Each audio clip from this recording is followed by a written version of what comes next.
session into order. I'd like to recognize the Assistant Majority Leader, Senator Tom Ada. Madam Speaker, I move that we waive items 2 through 5. The motion is to waive items 2 to 5, and they are the prayer, the recitation of Beneficiaries, the singing of the Guam hymn, the national anthem. Hearing no objections, so ordered. Would the clerk please take roll call? Senator Tom Ada. Senator Tony Ada. Senator Uggan. Vice Speaker Cruz. Senator Duenas. Senator Nantiaco. Senator Mccready. Senator Morrison. Senator Munya Barnes. Senator Pangilinan. Senator Respicio. Senator Rodriguez. Senator San Nicolas. Speaker Wampak. Again. Senator Yamashita. Madam Speaker, there is a quorum. Thank you very much. Mr. Senator Ada, Assistant Majority Leader, you're recognized. Thank you, Madam Speaker. Madam Speaker, I move to adopt today's 7th special session agenda dated July 7th, 2014. On that motion, are there any objections? No objections, so ordered. Mr. Assistant Majority Leader, you still have the floor. Madam Speaker, I move to approve the 6th special session journal dated January 13, 2014, subject to corrections. On that motion, no objections? So ordered. Senator, you still have the floor. Madam Speaker, I move that we waive items 8 through 12. And may I ask if you can just go ahead and repeat what those are, just for the listening audience, what we're waiving? Yes, Madam Speaker. Madam Speaker, item 8 is the communications and petitions. Items 9 is messages from the governor. Item 10 is reports of standing committees. Item 11 is reports of select committees. Item 12 is introduction and first reading of bills and resolutions. Thank you, Senators. On that motion, without any objections? On item number 12, Madam Speaker, there is a message from the governor. No, that was already in this morning's session, and that's the whole reason for all the waiting. Thank you, Senator. So on that motion, without any objections, so ordered. We are on motions. Assistant Majority Leader, you are recognized. Thank you, Madam Speaker. I move to excuse the members not present for today's special session. Hearing no objections, so ordered. Assistant Majority Leader. Madam Speaker, I move that we waive items 14 through 15, and those items are legislative concurrence and the consent calendar.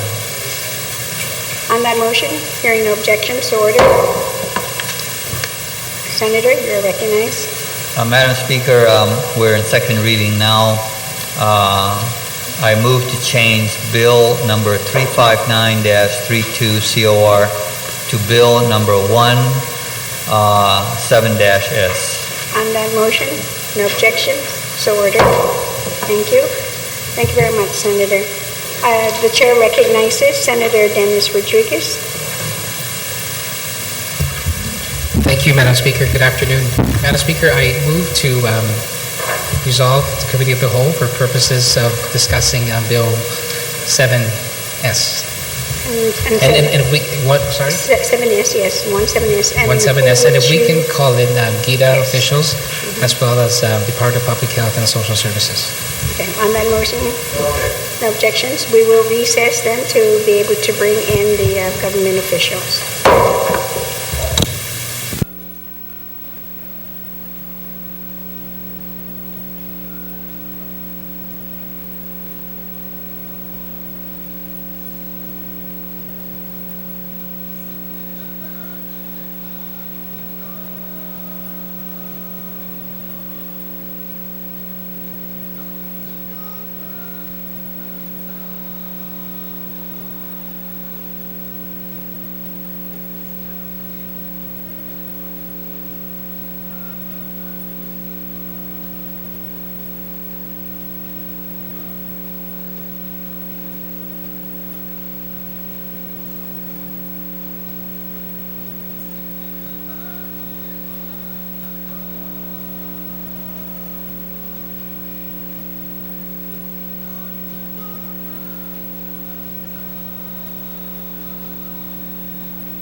Good afternoon. This legislature is back from recess.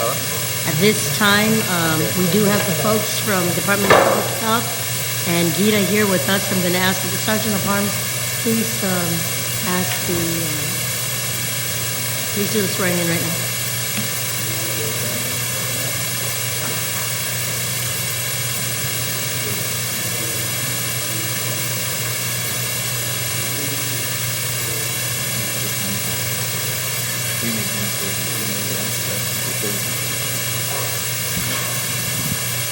I'd like to thank all the panel members for being here this afternoon.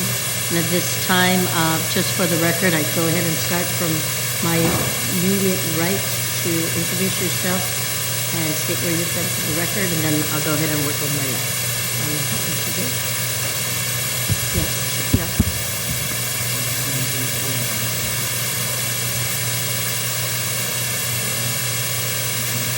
Yeah, speak closer into the mic.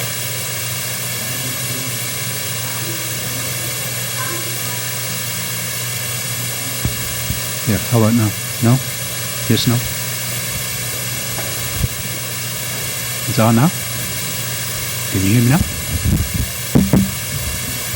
Wow. My name is James Gillen. I'm the Director of Public Health and Social Services. I'm Teresa Archangel from Department of Public Health and Social Services. Lester Carlson, Public Finance Manager, Guam Economic Development Authority. Antoinette Leon Guerrero, Public Finance Officer, Guam Economic Development Authority. To Smasi, and at this time, I'd go ahead and recognize the author and the chairman on health, Senator Dennis Rodriguez, for any questions today. Thank you very much, and good afternoon. This sounds like it's good. Yeah. Thank you, Madam Chair, and also to our guests from Public Health, Mr. Gillen, Ms. Archangel, Mr. Carlson from Gita, and Antoinette. Thank you very much for being here this afternoon. If I may, Madam Chair, I would like to just give a brief opening on what this bill is about and then ask the questions from your panel there. Bill 359, which is now Bill 1-7S, is an act to partially fund the budgetary shortfalls within the Guam Medicaid program of public health and the Non-Communicable Disease Consortium under public health by reprogramming and appropriating the sum of $7 million from the tobacco assets-backed bonds, the 2001 Series B sub-accounts. And this has all come up upon us because of a shortfall within the Medicaid program, which we experienced practically in the start of the second quarter of this fiscal year. And so I'm working with public health in determining what the shortfall is and what it means to our community. We started working with the administration, with Gita particularly, to see what types of funds we can access.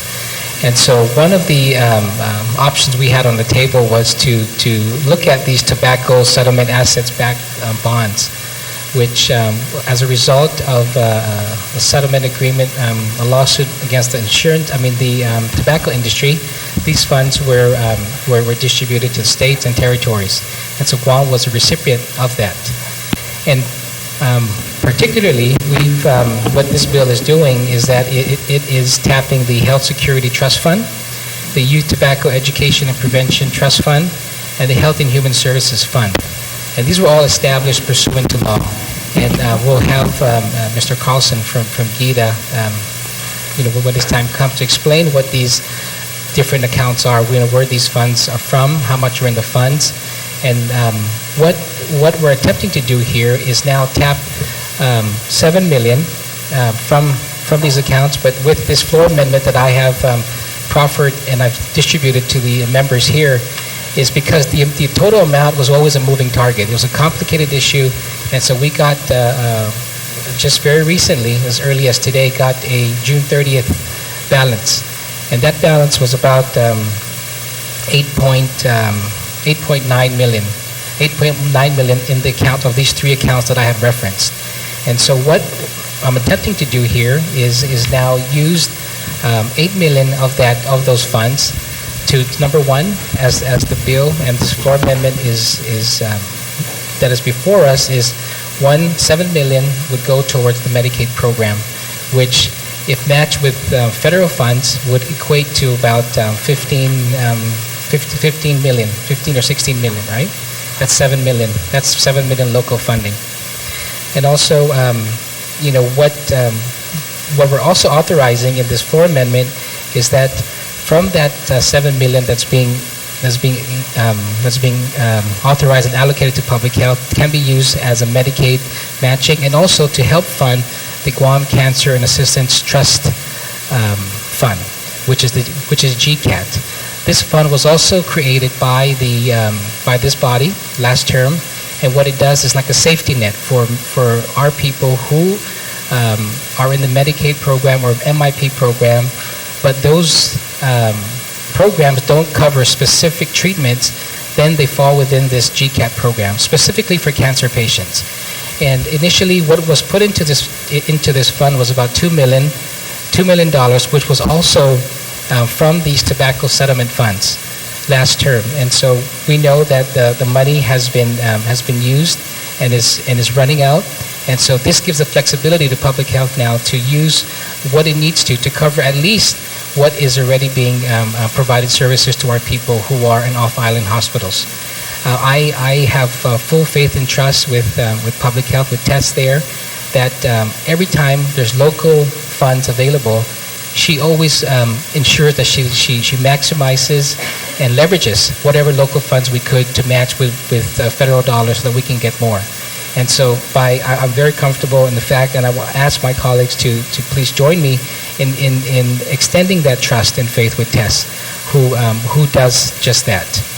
The second part of this measure, Madam Chair, would be to set aside $700,000 that would be directed to public health to implement a Getting Guam Healthy incentive program. And what we're seeing here now, and what we're seeing in our community with the rise in non-communicable and communicable diseases amongst our people, is the way our lifestyles are, the way our health habits are. And so really, and we're no different from any other state or jurisdiction that really are seeing that resources are being spent on trying to patch people up to get them back to where they're supposed to be, rather than putting money and resources into ensuring people stay healthy.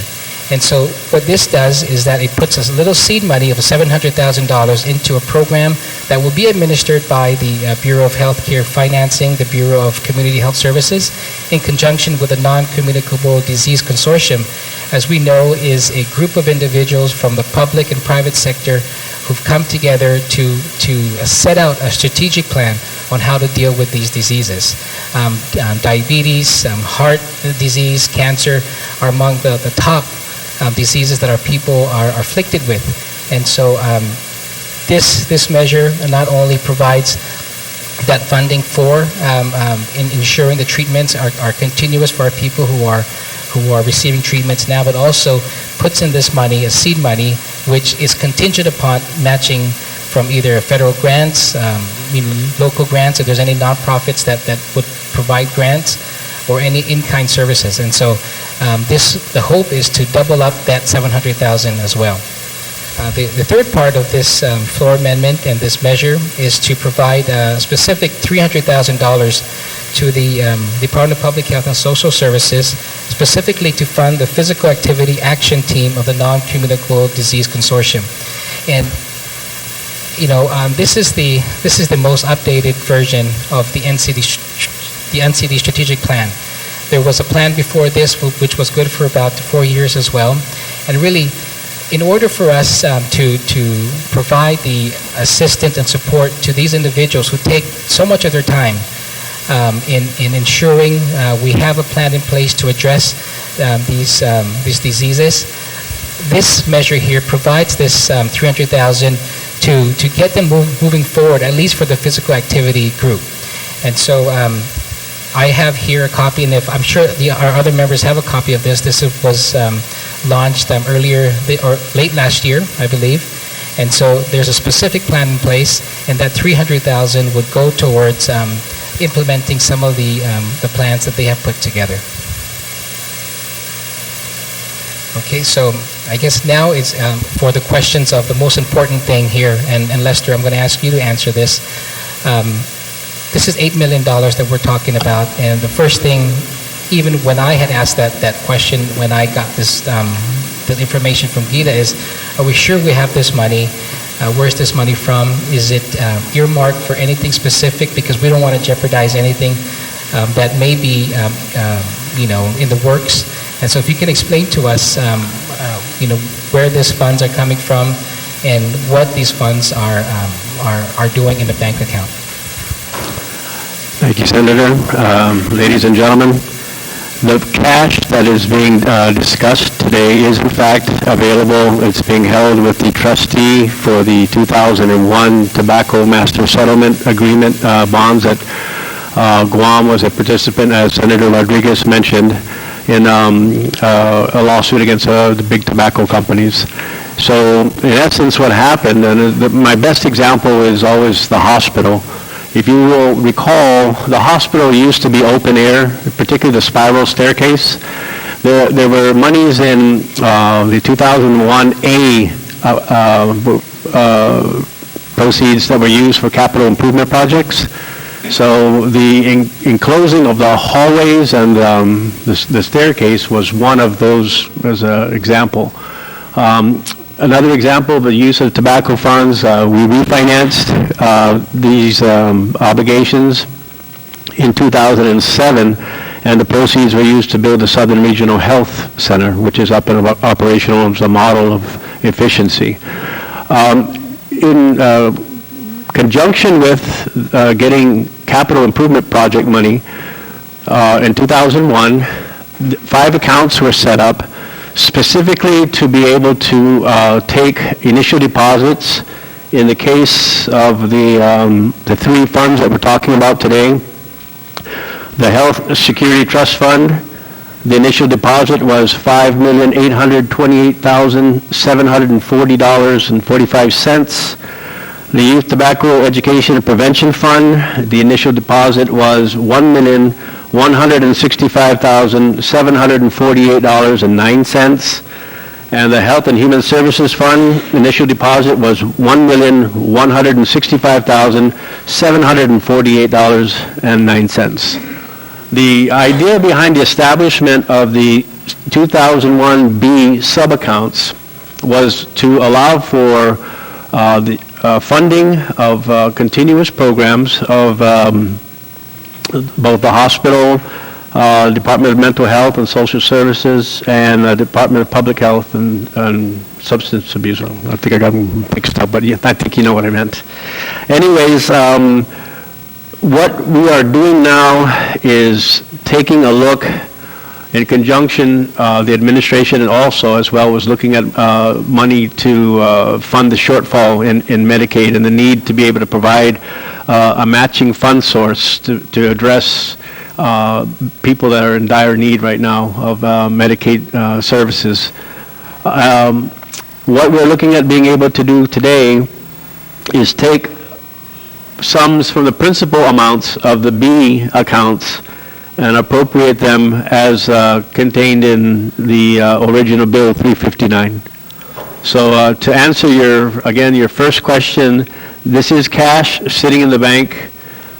For anybody's information, it's earning about 1.12% interest. The interest rate environment, as you all well know, is not good at all right now. So in furtherance of the Senator's inquiry, these funds have a restriction that they can only be used upon legislative appropriation.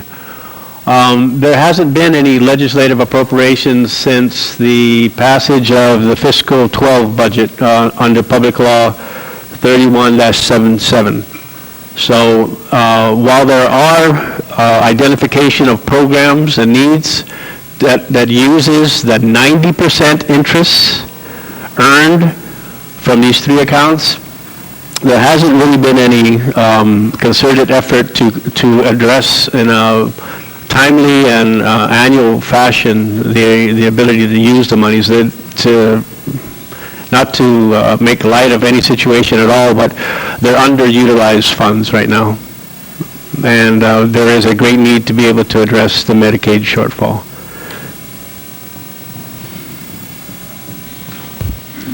Thank you very much. Thank you, Lester. So, Lester, us now tapping these funds, is there anything that's earmarked now, for these funds?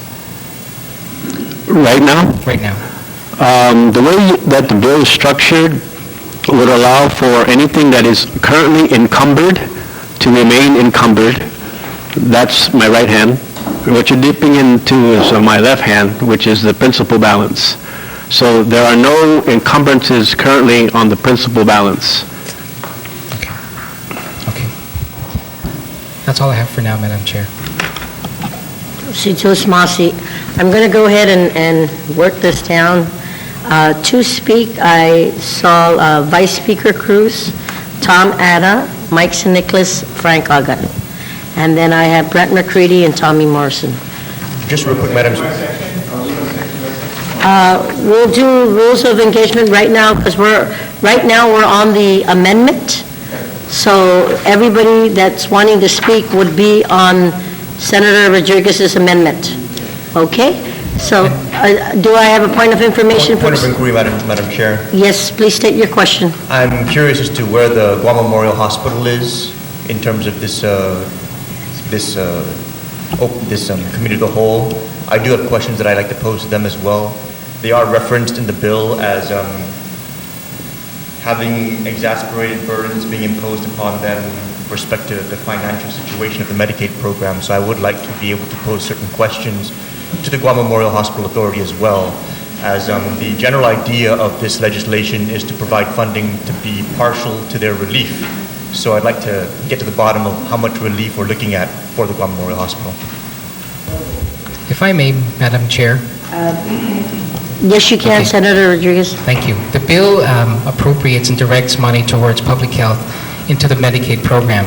And from there, the Medicaid program, what our expectations are is that payments to our hospital, to private doctors and clinics, to medical suppliers, to off-island hospitals now will be paid. And so this is not specifically for GMH, and I think Tess would be able to answer any question that the body may have in terms of what is due the hospital, what the shortfalls are in terms of the Medicaid owing the hospital at this time.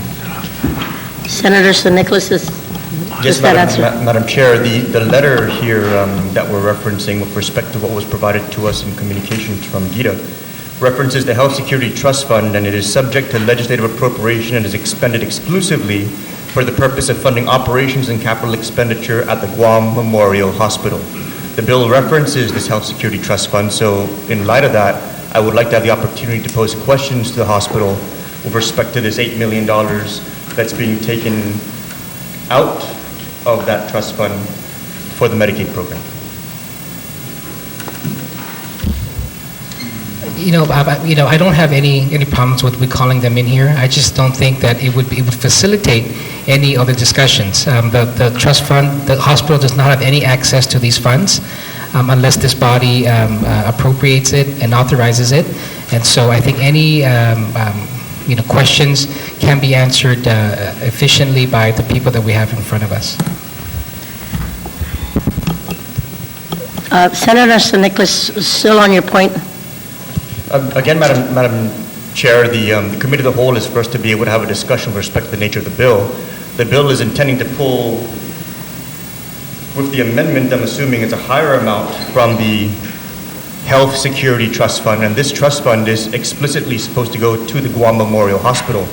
Now, seeking to pull money from that trust fund that's supposed to go to the hospital and put it into Medicaid, and I understand the logic is that some of that money will find its way back to the hospital, but the fact of the matter being that we're pulling from a trust fund explicitly for GMH, I would like GMH to be at the tables that we're going to pose necessary questions. Senator St. Nicholas, I'm going to go ahead and instruct the Sergeant of Arms to give GMH a call to see if they're here?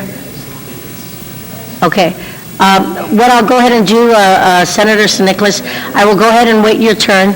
I'm hoping that because of the panel that's up here, if there's any questions that you need to inquire, when it's your turn, and if it's not suitable, then we'll go ahead and cross that bridge when we get there. I do have another point of information from Senator Frank Uggan. Please state your inquiry. Thank you very much, Madam Chair. Madam Chair, I know that based on the nature of the discussion and what you stated a little earlier, that we are discussing the amendment, but I did not hear a motion to adopt the proposed amendment. So I believe that may be in order before we proceed and discuss that.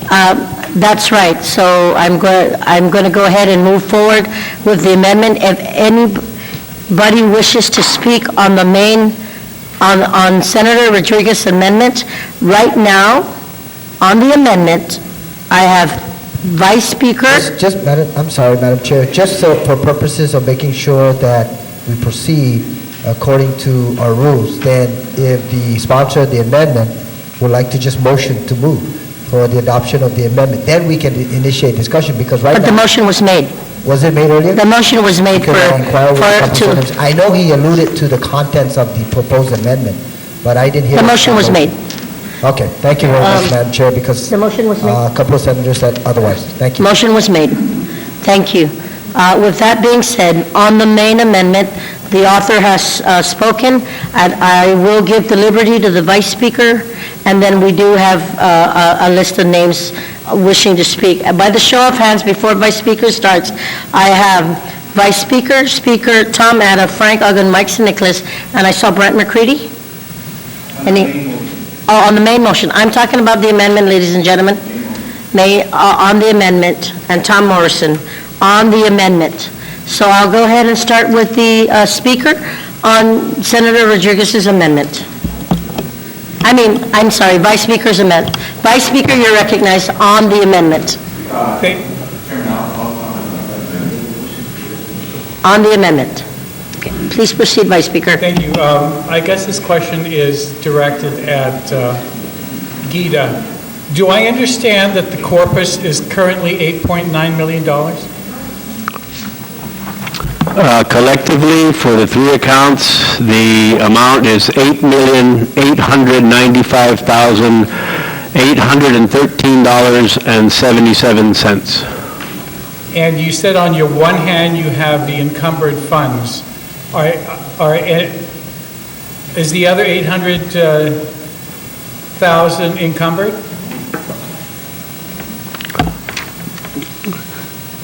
Which is what is it? Just a minute. The corpus is 8.8 million. I'm asking whether or not the other 800 that's not being appropriated in this bill is encumbered.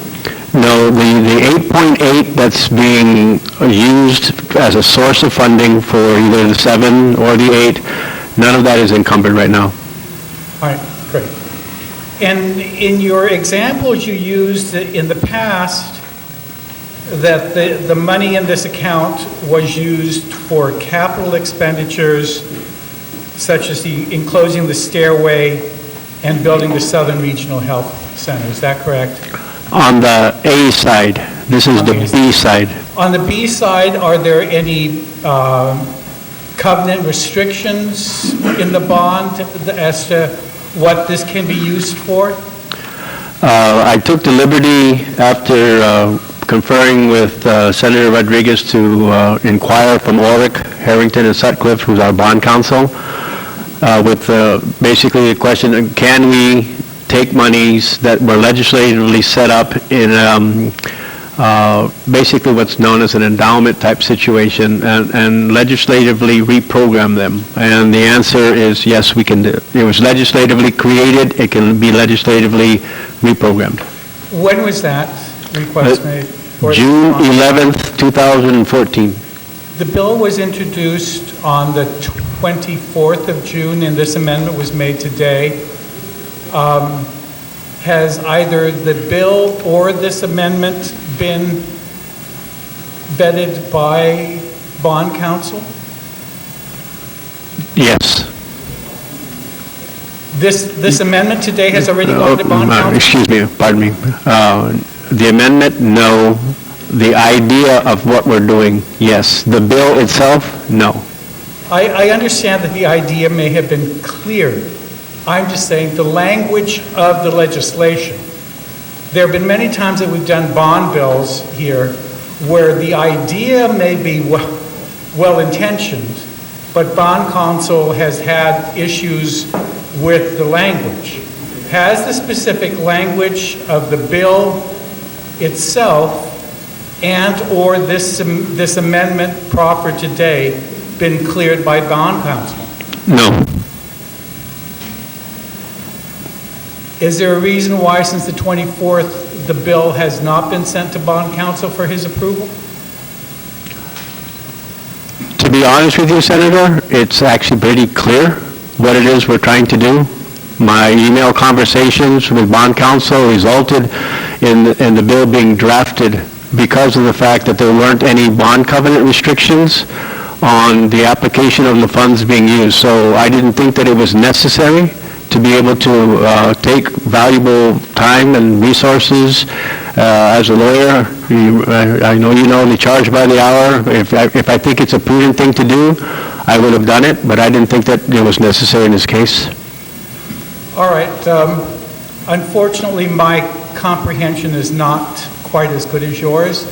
The good chairman was good enough to provide me with a copy of that email response from Mr. Wang at Orwick. Can you read me the last paragraph and explain that paragraph to me?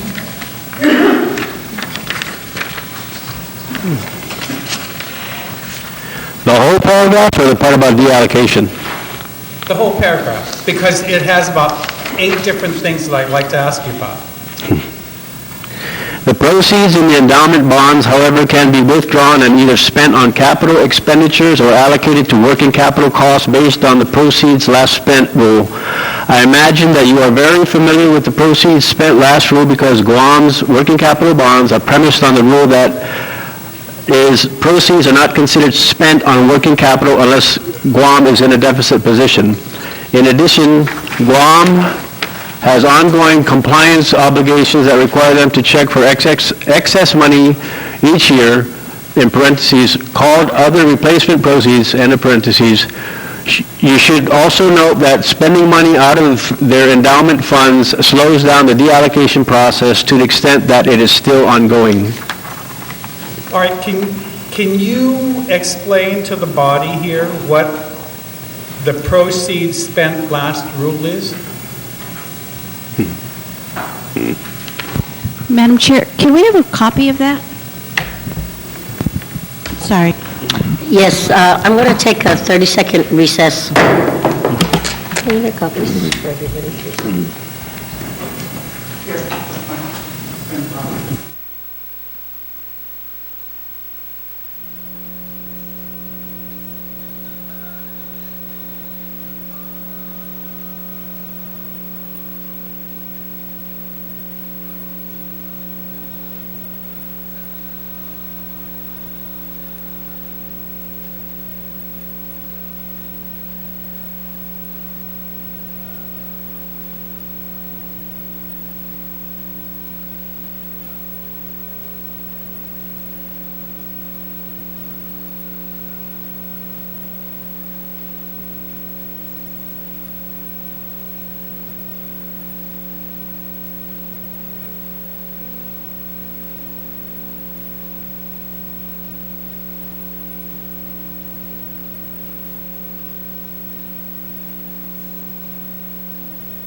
The legislature's back from recess.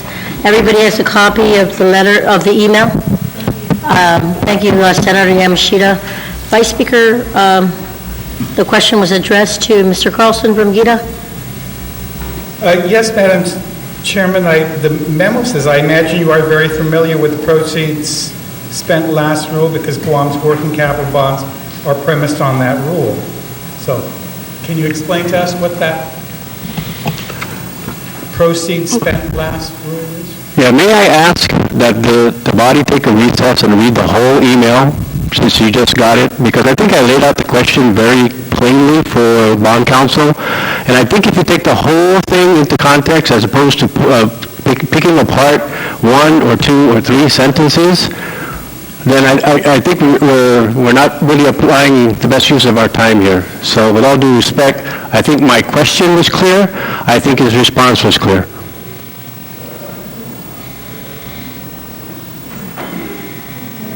I've done some research and I'm still having problems reading or comprehending what the quote is, proceeds spent last rule. May I ask the body to look at the response in the first paragraph that reads, less. We have taken a look at the question and don't see any issues from a bond document covenant standpoint and generally see no issue with making a legislative change in the manner contemplated. That's all I have to say on this. I'm not a lawyer. I'm not bond counsel. I asked the question. That was the response that I got. If I may, just... I understand, Madam Chair, but...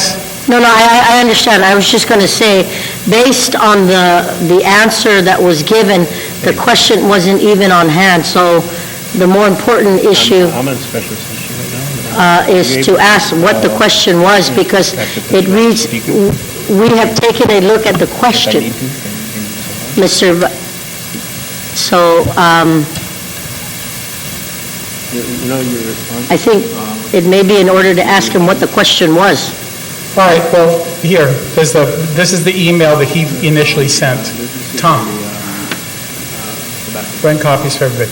But I'm still trying to figure out what the quote-unquote proceeds spent last, end of quote, rule is. Right, so... Okay, John, are you ready? I have John Wong. Would you like to speak with him? Maybe you two can just clear this up. You can put him on. John, I'm going to put you on speaker, okay? So you're going to be addressing the 32nd Guam Legislature. The subject of the matter at hand is Bill 359 that was introduced by Senator Rodriguez that appropriated $3 million from the initial deposit of the 2001B sub-accounts, and there's an amendment now to raise that amount to be appropriated to $8 million. The information that we have from the Bank of Guam is that currently there's $8,995,813.77 available to be appropriated. So I'm going to put you on speaker now, okay? Ladies and gentlemen, this is Mr. John Wong from Harrington and Sutcliffe. He's able to answer any questions that you may have with respect to the email that he sent to me that's dated June 11th, 2014, in response to my email that was dated June 8th, 2014, copies of which you have in your possession. Thank you very much, Mr. Wang. I have before me your June 11th email to Mr. Carlson. And in it you say, I imagine that you're very familiar with the proceeds spent last rule because Guam's working capital bonds are premised on that rule. That is, proceeds are not considered spent on working capital unless Guam is in a deficit position. Can you explain what the proceeds spent last rule is to us?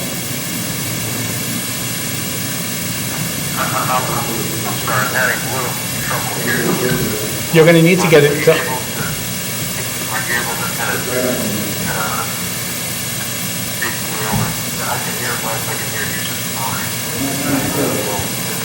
Nobody's hearing anything.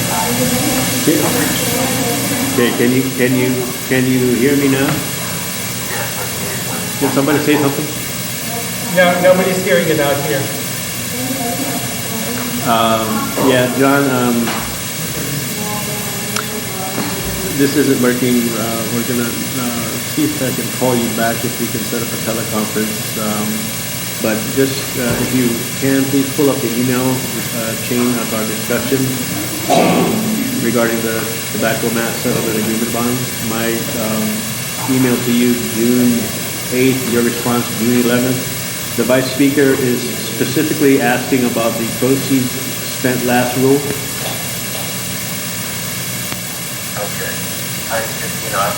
Can you put it to the mic?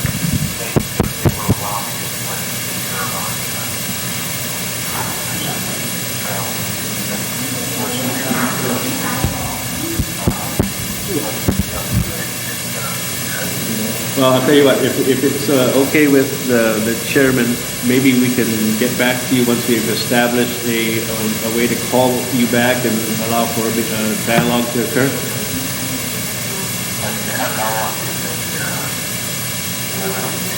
If we call you back, it will be in like 5 minutes.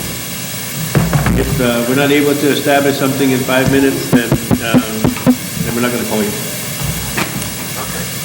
All right. I'll try and get to my computer system. All right, yeah, you can get set up, and like I said, if we call you and if we can make a connection in 5 minutes, we'll, I know it's late back there, but I appreciate you taking the call, but if you don't hear from me in 5 minutes, then we'll just handle things here. Thank you, John. We're going to take a moment's recess. Actually, he's traveling. He might be on the East Coast. He just said he was traveling. So it's at least 11 p.m.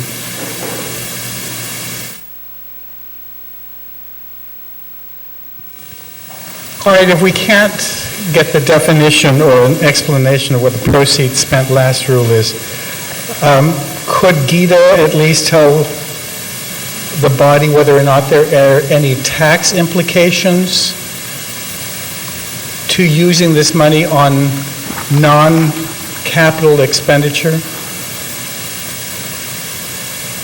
In the closing portion of Mr. Wong's response, he says, you should also note that spending money out of their endowment funds slows down the deallocation process to the extent that it's still going on.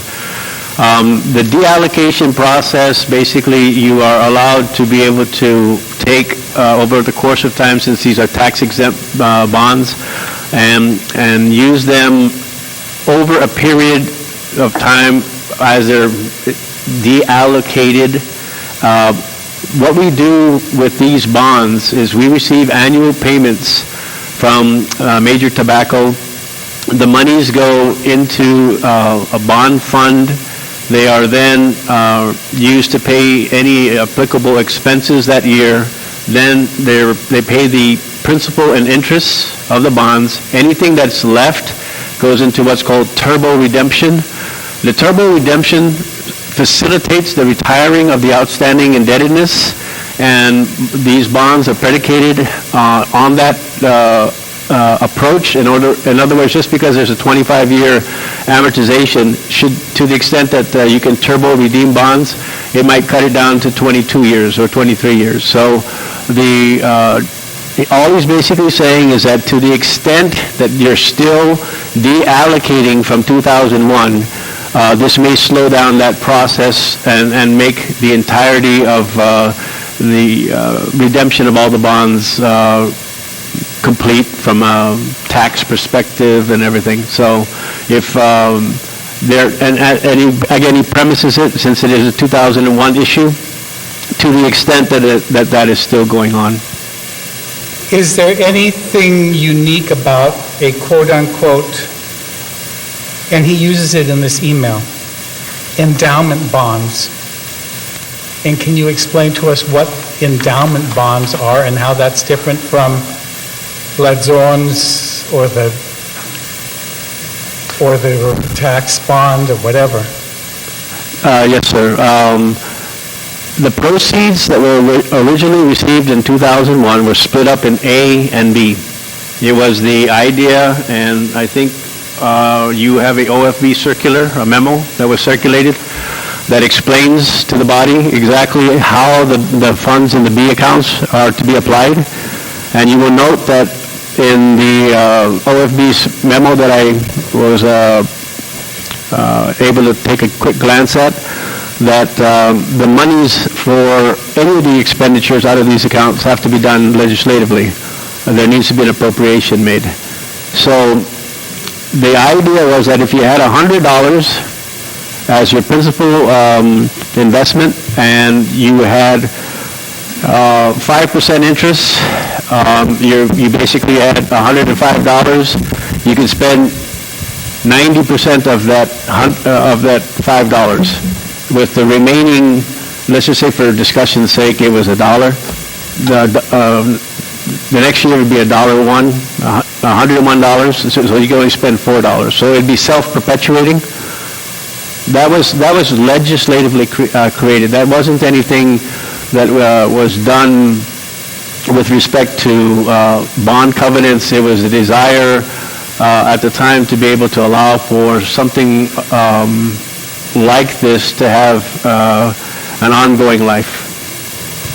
And by doing this, by taking this $8 million from the corpus, we're in effect gutting the corpus and killing the endowment. If you took $7 million as originally authorized, our quick math was that the hospital's endowment would still have $894,983.58. The Youth Tobacco Education and Prevention Fund would have $448,725.48. And the Health and Human Services Fund would have $522,055.71. And unfortunately, Madam Chairman, we are on the amendment that's currently on the floor, and that completely changes that to an $8 million. Now, what is left? Which one is still going to have money in its corpus when this is over? I haven't seen the amendment, sir. As a point of information, Madam Chair, and I can answer that question, we would have $885,794 as an aggregate amount in those accounts.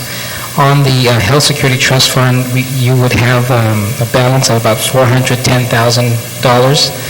On the Youth Tobacco Education and Prevention Fund, you would have $202,000. And on the Health and Human Services Fund, you would have about $275,000 in those accounts. Thank you very much, Madam Chair, that the sponsor yielded and provided that information. I'm still trying to determine, since we broke this morning, Madam Chair, I went online, because I'll admit, I have no background in bonds.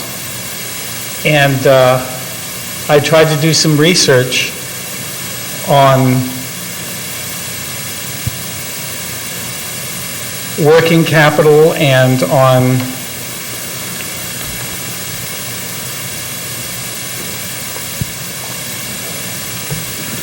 these kinds of bonds, and I'm still trying to figure out whether or not there is a tax implication, because in the reading that I have, I see that there's a recommendation, either a 13-month rule or a 2-year rule, and I'm trying to figure out, are we going to have to pay this back, or are we just taking the money and not having to repay the corpus? Is this a lending, or are we borrowing from the corpus, or are we just gutting the corpus? I don't think you're borrowing from the corpus. It's like you have money in your piggy bank, and you're just taking the money out of the piggy bank and you're applying it to Medicaid. I'm not sure that analogy. There is an analogy that I'm fully aware of because I've made bad mistakes in the past, all right? And the reason why I'm so fiscally conservative now is because I have made bad decisions in the past. What this is more akin to, Madam Chair, is borrowing against your life insurance. No. Because you have money in there that No. you paid, and there's a principal, and you borrow against it, and then you're constantly chasing to try to cover it if you're going to repay it back. Otherwise, you've taken everything out of your life insurance. No, sir, that's not a good analogy. No? It's better with a piggy bank? No, we already have a debt service schedule. We already have proceeds. Spending the proceeds in a manner, either by keeping it in an endowment or spending it on capital projects as contained in John Wong's response, is allowable. So we're not refinancing this. We're just taking the cash that's in the bank that serves as the corpus for the ongoing 90% availability for legislative appropriations on 3 different areas to be used for The Medicaid. intent of the legislature back then was to establish an endowment Yes, and to have continuing life. And subsequent to that, in Public Law 2868, Public Law 28170, and Public Law 3177, the legislature has decided to change that position. And those were for capital expenditures or for working? Working capital for the hospital primarily. And did we suffer a tax consequence as a result of that? No, sir.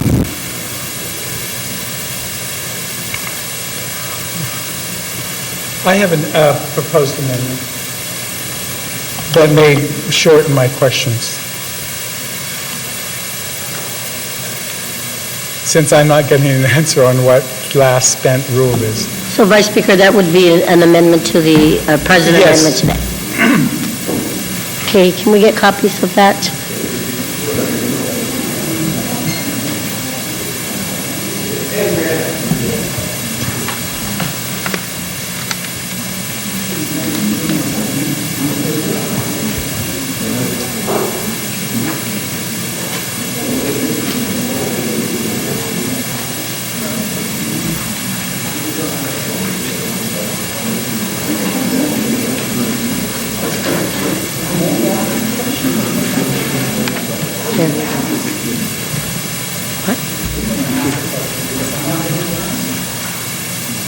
Madam Chair, a point of information. I realize that we were unable to hear from Mr. Wang, but but I think that Gita knows the answer to this, and whatever the reasons are, and then granted, we want to hear from Mr. Wang, but we can't. But we need to find out what does this mean, quote unquote, proceeds spent last rule. None of us are bond people here. So what does that mean? I've asked the question, Madam Chair, and I think maybe my amendment might help. My amendment simply reads, the reprogramming and appropriation in Section 2 of this Act is conditional upon 2 things. 1, Imagalahi's written notification to the Speaker of the Legislatura of adherence to the proceeds spent last rule. And 2, written concurrence of the Government of Guam's Bond Council as to the legality of such reprogramming and appropriation relative to the same rule. Such written concurrence shall not be deemed valid unless it is transmitted to the Speaker of the Legislature in Guam. We're just trying to get the information, and if they're confident that there's no violation of the proceeds spent last rule, and there's no tax implication, this should be fairly easy. And all we're trying to do is, since we're not getting the information tonight from council, is before the bill is signed, or before they try to move any money, to at least get these assurances.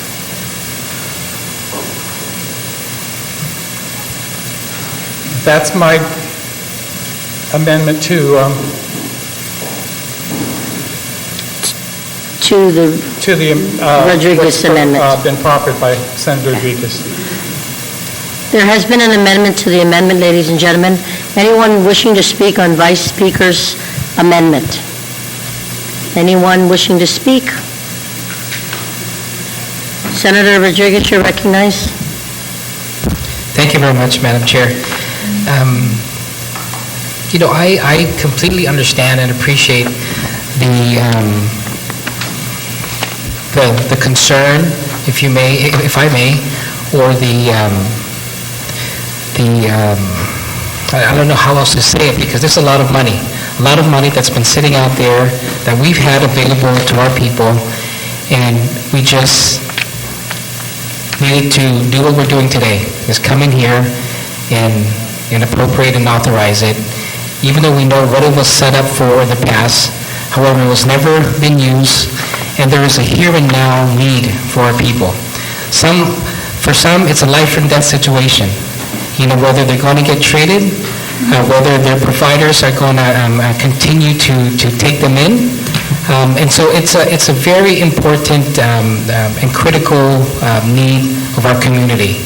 And so I appreciate and understand this concern about, okay, well, are we sure, we have this money available? Number one, I think we've got that response from Gita. And number two, whether it's legal, which I have full faith in what was represented to me by Gita and the fiscal team when I sought out this information. However, I don't have any objections to this amendment, because it just puts that extra layer of ensuring that this is not this is not just a dream. I think if I read your mouth, did you say phantom? Phantom appropriation? Yeah, so it's not. So I'm comfortable in this language in ensuring that, we cross the T's and dot the I's, even though I know you guys have done that. We've been working several months together in getting this information. So I have no objections to this amendment, Madam Chair. Thank you, Senator Rodriguez. Senator Brent Mccready. Thank you, Madam Chair. Thank you, Madam Chair. After hearing what the author of the bill has stated, whether it's a life and death situation, I just wanted to pose the question. I do think it's not a bad amendment. I think it's something that we should make sure. But my question is timeline. How long would this take that we can then turn around and say we can appropriate this money if it was deemed legal by the bond council and by the governor? Vice Speaker? It's 11 o'clock or 12 o'clock in the States right now. By the time we wake up in the morning, bond council should be able to have this I was going to share with you that council before we even transmit it to him in the morning. I was going to share with you that we received note from council that they don't have an objection to, or they don't have a problem with this amendment. Mr. Carlson, where'd you go? So should, having answered that question, should we recess until tomorrow, or should we keep going forward? No. Okay. And Madam Chair, I just want one thing clear, all right? The inference that I'm not concerned about the life and death of these individuals, I take as an affront. Because Tess owes me at least 4 trips to Paris.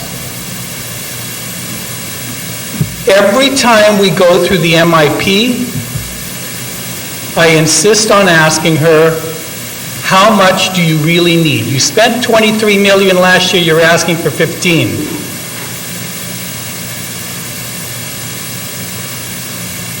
And every year I get the same answer. The governor will transfer the money. Have you made a request to the governor to transfer the money as you stated when we were having our hearing last year, and I asked you how much you really needed for MIP?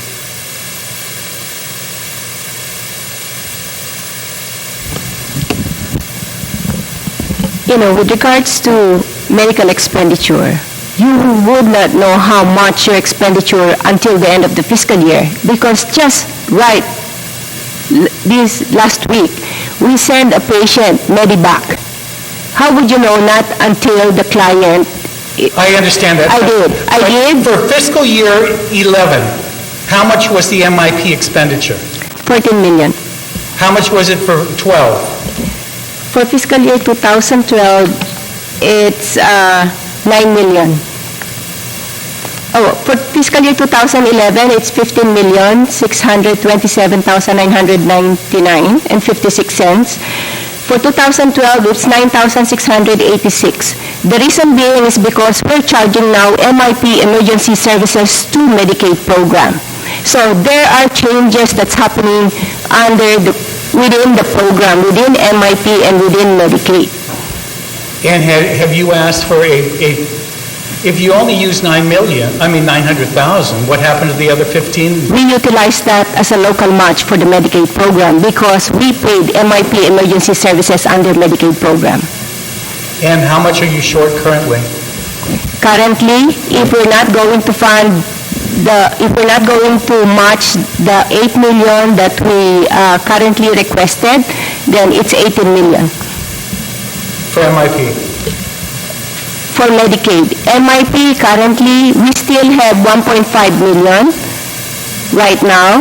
As I've stated, all inpatient services, all hemodialysis, all delivery services, ER services are being charged to Medicaid. So MIP expenditure drastically went down because of that, because we have an additional of 268 million waiting there to be drawn down as long as you have local match to pay for it. And how much are we paid in Medicare? Medicare? Medicaid. Medicaid. We don't handle Medicare. We do Medicaid. Okay, how much have you spent? Currently, we have spent 62.9 million as of July 1st. 62.9 million. And where did the matching come for that? That came from prior year obligation. Actually, the prior year lapse funding, we utilized that money for the MIP prior year obligation. What we did is we JB those prior year to that FY 2013 lapse funding, and then it free up the MIP funding, so we utilize some of the MIP funding to match the ACA funding. As of today, how much do you owe in Medicaid to the hospital? 2.7 million. Process claims. We have not processed 5 million claims as of June 30. As of June 30, you currently owe 2.7. Process claims. Process. Meaning ready to be paid, allowed amount, based on our fee schedule. And you haven't processed an additional 5 million? 5 million, that's total charge. That's not allowed amount. Because we pay GMH based on Medicare per diem rate. Okay, so how much do you have up at Public Health right now that you have not processed, not disallowed, but have not processed at all that needs to be paid with this? For GMH? Yes. 5 million, roughly 5 million. And how much do you owe to vendors outside and to hospitals in the States? Currently, the total unprocessed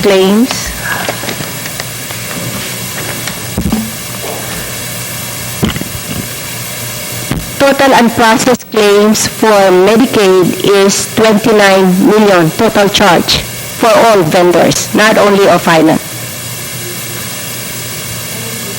And this 7 million will be able to provide you with matching funds, so you'll have about 16 million. So you'll still be short 13, right?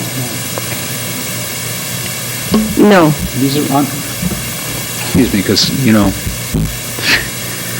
these are unprocessed. There's an average of about 43 to 46% adjustment rate.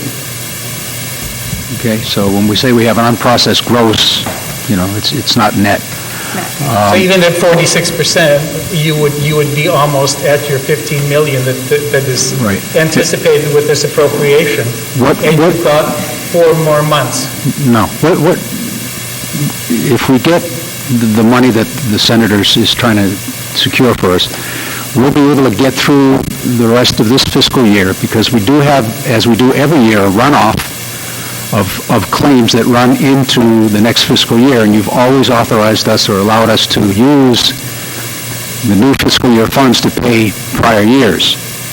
There's no sense, tying up money in September for September claims that are not going to come to us until October and November. So then this is what happened to us this year. $21 million in prior year's claims came into the fiscal year 14 budget.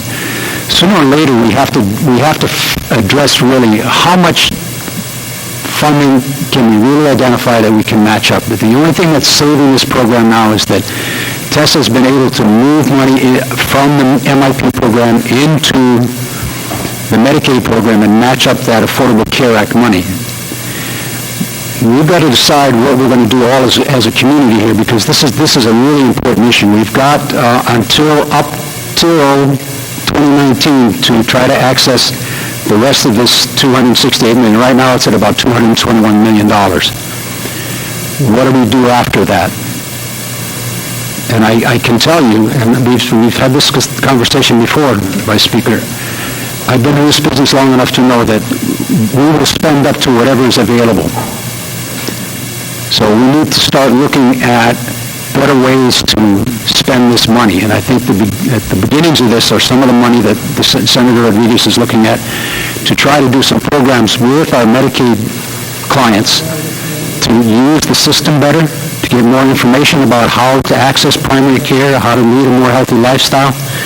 We're spending money in the wrong place. We're spending it at the end. We're spending it in the emergency room when a woman shows up in labor without any prenatal care. We still continue to do that because we're not getting them into our primary care system. Now, one option is to allow for our clients to enroll in a managed care system. Okay, but that assumes that we're going to pay the managed care system timely. Now, they can take some risk. Okay, and I think some of them are willing to talk to us about this, but our folks are not accessing primary care. They're coming in sick. So I know where'd that 62 million you were talking about earlier, Tess, come from? Is that as of June 30th, or is that what you figure you're going to run as of September 30th? No, that's our expenditure as of June 30th. What do you expect to be the total expenditure by the end of the fiscal year? That would be 62 plus 18, 78. And this is ACA money? Some of it. This includes EAP, CHIP, the regular Medicaid, and ACA funding. Was there a change in the eligibility? Yes. We, basically because of the ACA, so we included the childless adult, which are the MIP clients. And at the same time, because of ACA, there are some services that we have to include into the program, like ambulance services. What is the new eligibility now? Currently, they just recently approved the eligibility is up to 133% for the childless adult. But for the regular Medicaid, it's up to 100% of the federal poverty level. We're not sure why they're doing that. For childless adults, that would almost mean that many Guam employees won't need to buy insurance, will we? Not necessarily, because 133% of the federal poverty level is not much. How much is that? It just equates probably $10. I think so. $10 an hour? An hour. Could be, or less. But our minimum wage thing isn't going to get to that high, is it? Right. So everybody's still going to be below the poverty line. All right. Thank you. So did my amendment pass, Madam Chair? No, it didn't. We're just started. I do have, to speak on the amendment, we were at Brad Mccready, and after Brad Mccready, we have, I thought I saw Mike Nicholas and Tom Ada. Did you wish to, on the amendment? So Mike Nicholas and then Chris. Point of information, so my question still stands. How long, if this amendment was to pass, how long would it take the written notifications of the reprogramming for this appropriation? So that's the, if it's a life and death situation, I think it's only appropriate that we find out how long it's going to take. And is this something that can happen before 5 o'clock? I read the amendment to bond counsel. I stepped outside, excuse me for going in and out, but I thought it'd be important to do. And he says that the amendment's fine. So we're, with respect to including it and then getting assistance from him to be able to provide the 2 letters that are required here in Section 4, it'll be a couple of days.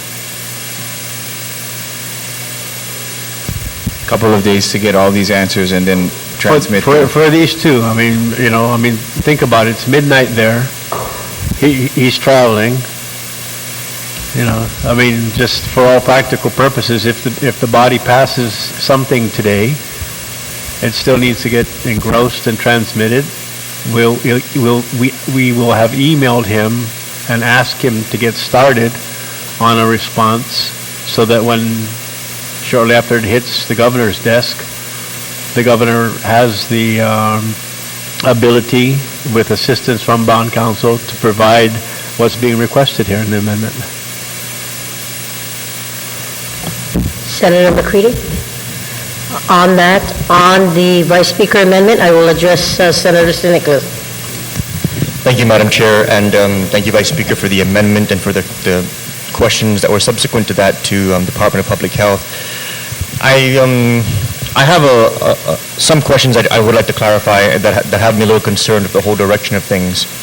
The amendment is to get bond counsel to concur as to the legality of the reprogramming and appropriation relative to the same rule, the proceeds spent last rule. So we're kind of limiting the legality question only to the question of that rule. But I actually have a local law question with regards to legality and the transfer of these funds. And I would like to just reestablish some of the facts that were stated earlier by Public Health. The amount that's owed to GMH, specifically to GMH on Medicaid, that's already been processed is $2.7 million. How about the unprocessed? 5 million, son. So 5 million unprocessed, but we're looking at a 40% adjustment rate. So that could be as low as 3 million or 2 million, depending. That 40% adjustment rate on that outstanding 5 million, when will that 40%, when will that be reconciled? The 5 million unprocessed, how much longer are we looking on that? Currently, we're processing June 20 received claims. We have 45 days to process those claims.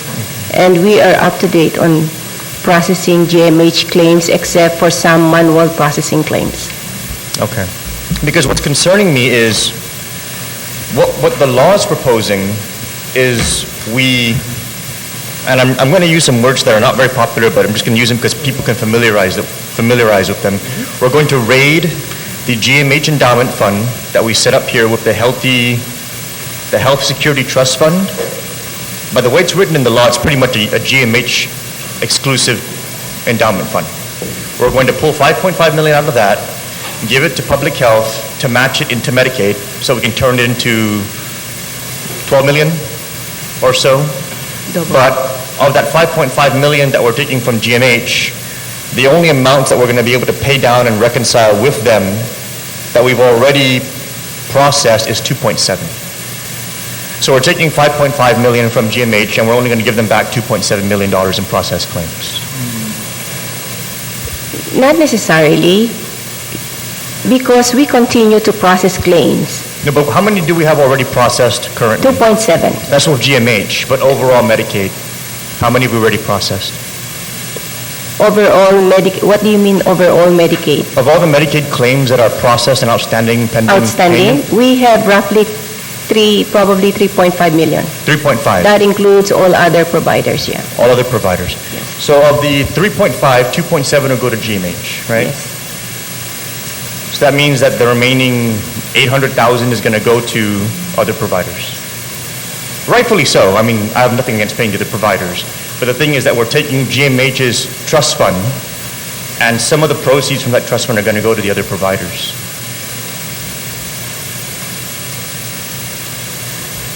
That is if you're willing to give it and have it match and willing to pay all other vendors rather than just paying GMH. Yeah. I know that's funding. Yeah, but also most of the Medicaid funding, 38% last year goes to GMH. All of the funding of Medicaid goes to GMH, 38%. And that local match did not come from that. It came from, legislature's appropriation. So 38% of all Medicaid dollars go back to GMH. Yes. So we can assume then that of the 5.5 million that we're taking from the GMH trust fund, 38% of that 5.5 million is going to go back to GMH. So basically, go ahead, I'm sorry. Not necessarily. Yeah, depending on average. Yeah, and that's kind of the reason why, Madam Chair, I wanted GMH to be in the room, because what this bill is proposing is to take from their endowment fund, give it to public health, to have them match it up into Medicaid, and the question becomes how much of it actually goes back to the hospital. And then the other questions that need to be asked is what can they spend that $8 million on directly at the hospital to help the hospital and its isolated, siloed problems.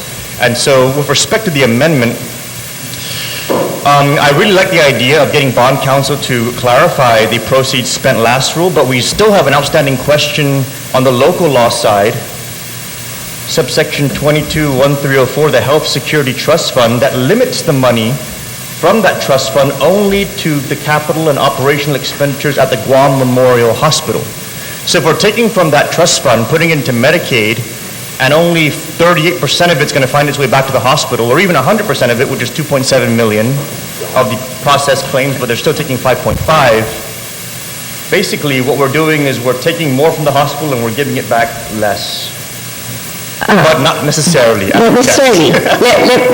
Let me explain, okay. There are appropriations for Medicaid, okay? Some of those appropriations is not directly to GMH, but GMH is also utilizing that appropriation. But you're appropriating exact amount of money for GMH alone. So if you're going to get this, currently we have paid GMH 20 million. If you're going to take the local match of that, how much would that be?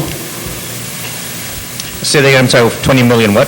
We pay GMH as of June 30, 20 million. Where do you think the local match came from? It came from the people of Guam. Correct, that's right. So you're appropriating a separate funding for GMH. Why can't we appropriate separate funding for all other vendors? From GMH? It's because No. I'm not talking about GMH alone. But that test is what I'm talking about. We're talking about taking from the GMH trust fund. Okay. And I just have an issue of taking from GMH, and part of that money is going to go to pay all these other vendors who need to get paid, and I understand that. But GMH has its own dire financial situation that we need to really get a handle on, and I have a whole lot of other issues I'm going to talk to them about that. But taking from this trust fund and matching it up and for the benefit of others, when GMH probably could use the entire 100% amount for the benefit of itself, that's something that we really need to get to the bottom of. And I'm just concerned because not only are we taking the corpus from a fund and using it for this purpose, but the whole reason why that fund was established was to provide a perpetual and ongoing funding source. That was why the way the fund was set up was we can only spend 90% of the proceeds. So 10% automatically gets reinvested into this fund, and so GMH constantly has, money trickling out from this fund for the benefit of the operation. What we're doing is we're going to wipe that all out give some of it back to GMH, some of it to other vendors, match it up with Medicaid, but then it's gone. You know, and it doesn't, and it just puts the hospital in a further dire situation where what little assets it has, in this case, this trust fund, is now going to get wiped out for Medicaid. So on the question of the legality and the amendment that's proposed, I know that we don't like doing this because it gets even more complicated, but I would like to have us consider an amendment to the amendment, Madam Chair, so that it's not just bond counsel that's going to review the legality of this reprogramming, but also the Attorney General with respect to the 5 GCA Chapter 22, subsection 22-1304, the Health Security Trust Fund. Senator, because we already have an amendment to the amendment, I'm going to ask that we dispose of Vice Speaker's amendment, and then when it's your turn to speak on the main motion, you can make an amendment if Vice Speaker's amendment goes through. So if I may, we're still on Vice Speaker's amendment, which is on the last rule. And is there anybody else who wishes to speak? And I'll give you that opportunity. Are there anyone wishing to speak on Vice Speaker's amendment?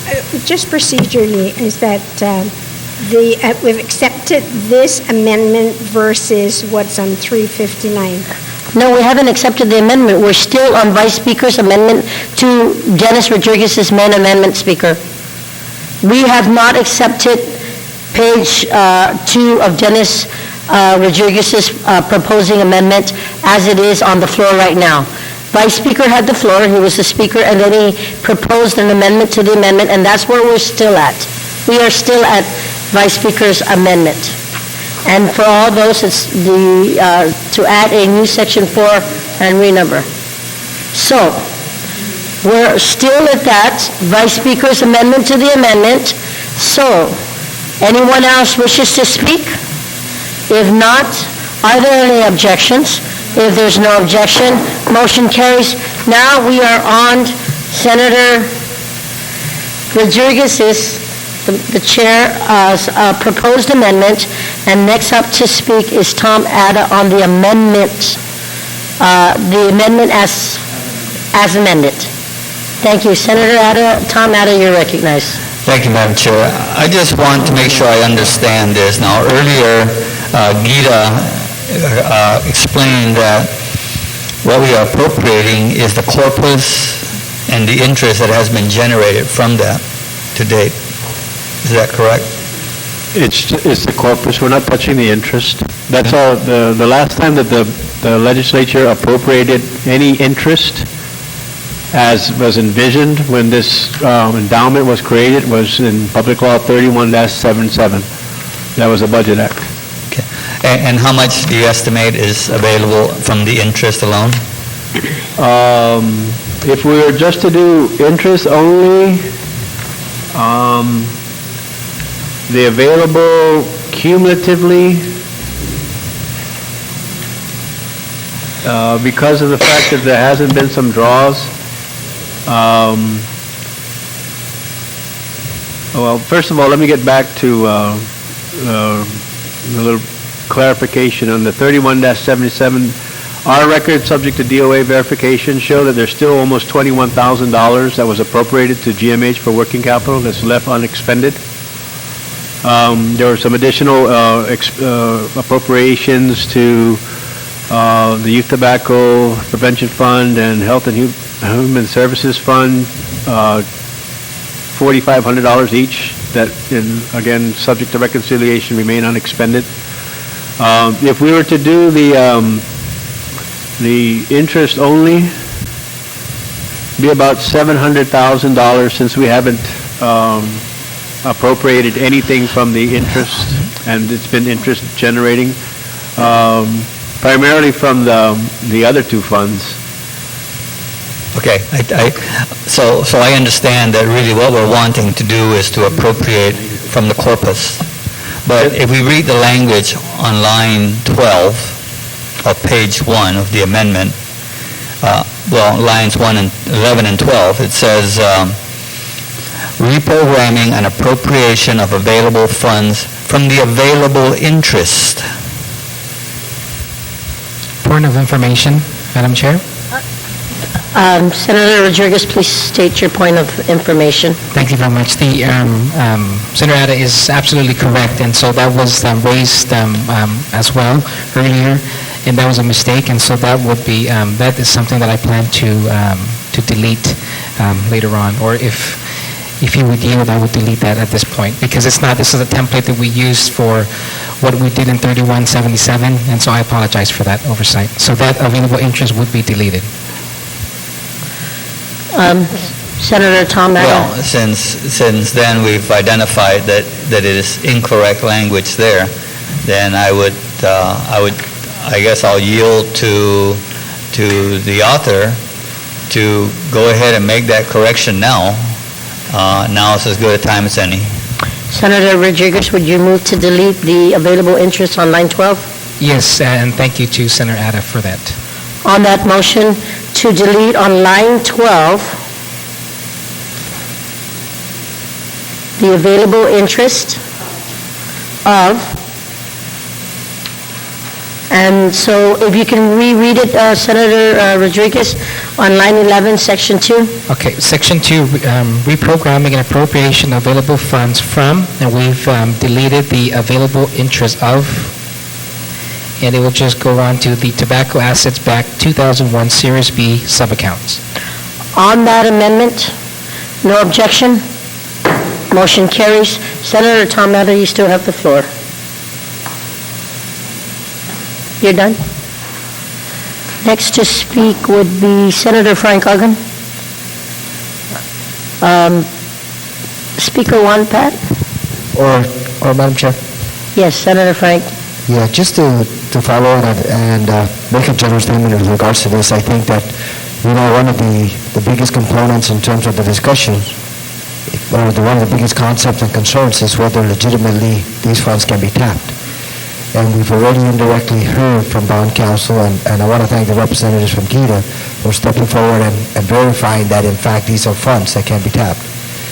But the reality is also, in conjunction with that, we no longer would have approximately $7 million in principal funds that were being set aside in an account, earning interest on an annual basis, of which those interests earned would have been reutilized towards address or reapplied, reprogrammed, to use a term of this measure, towards addressing other needs such as GMH, such as public health, as well as the University of Guam. So as it deals with the cancer component. So I certainly recognize that. It's certainly a challenging decision in regards to being able to look at this, but then the other part of the equation is looking at what the requirements are from public health. If we invest or expend $8 million in Medicaid funds, we could conceivably expend a total of about $16 million plus for our people who are on Medicaid. And that certainly says a lot in terms of the requirements out there on an annual basis that our people do resort to this particular program, the Medicaid program, where in fact Guam has a local matching requirement, and that we're assisting through addressing some of the medical needs of our people in this community that are dire, that in this case we're certainly trying to provide that funding mechanism to address that.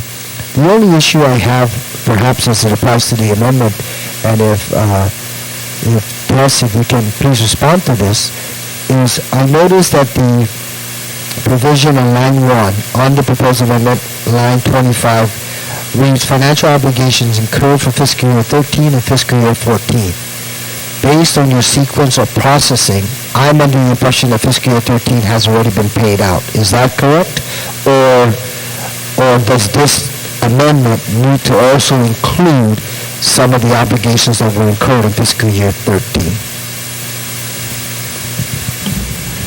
13 has been paid out of fiscal year 2014 funding.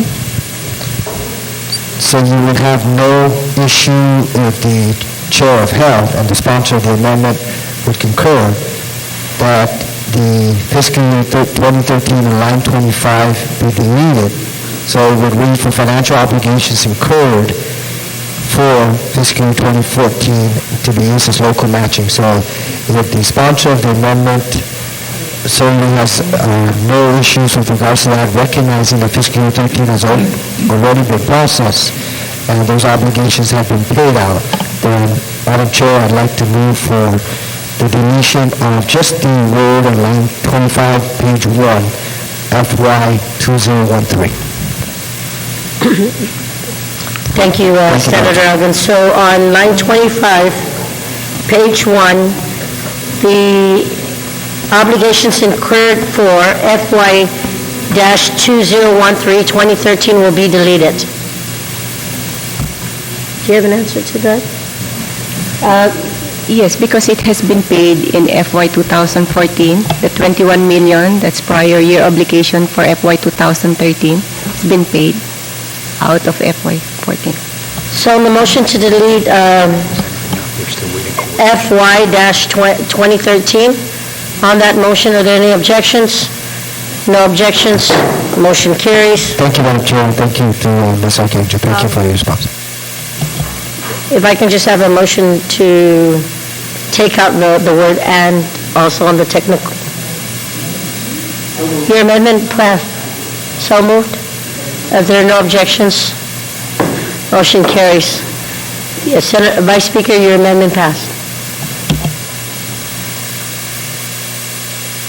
So for clarification's sake, on line 25, after the word incurred for, FY 2013 and are both deleted. Okay? On the Rodriguez amendment, up to speak, I also have Tommy Morrison and Aileen Yamashita. I'm sorry, Senator Brett, yes, you are recognized. Yes, you can. Senator Mccready? Thank you, Madam Speaker. Thank you, Madam Chair. When I look at line 2, section 3, number 28, the sum of $300,000 is hereby allocated to the Department of Public Health for Health and Wellness.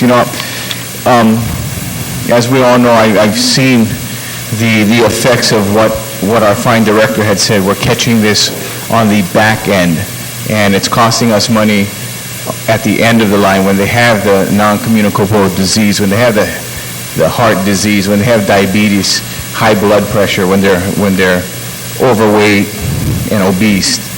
And I think it starts, or it should start, I should say, in the schools. I think we should do a better job of making sure we're taking a proactive approach in preventative health care.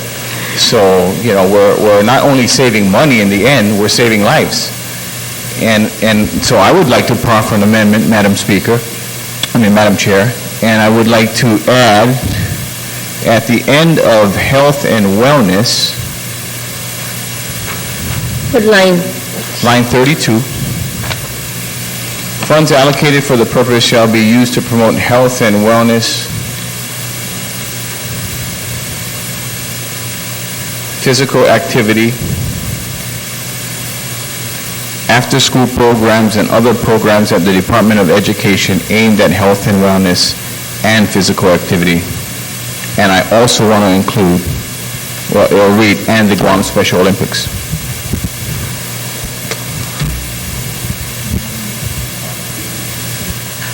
Can you, do you have that in writing? Yes, I'll pass it around. On the Brett Mccready amendment, and before we vote on the amendment, can I please get a copy of that right now? Anyone wishing to speak on Brett Mccready's amendment?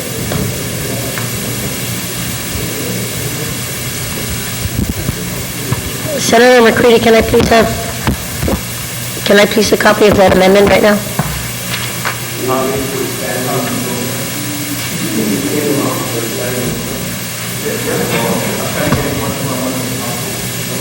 Can I just see it right now?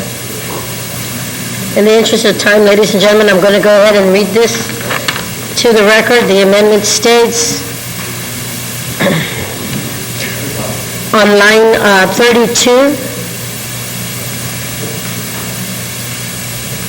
it says, after-school programs and other programs at the Guam Department of Education aimed at health, wellness, and physical activity and the Guam Special Olympics. On that motion, Senator Mike Nicholas, you're recognized.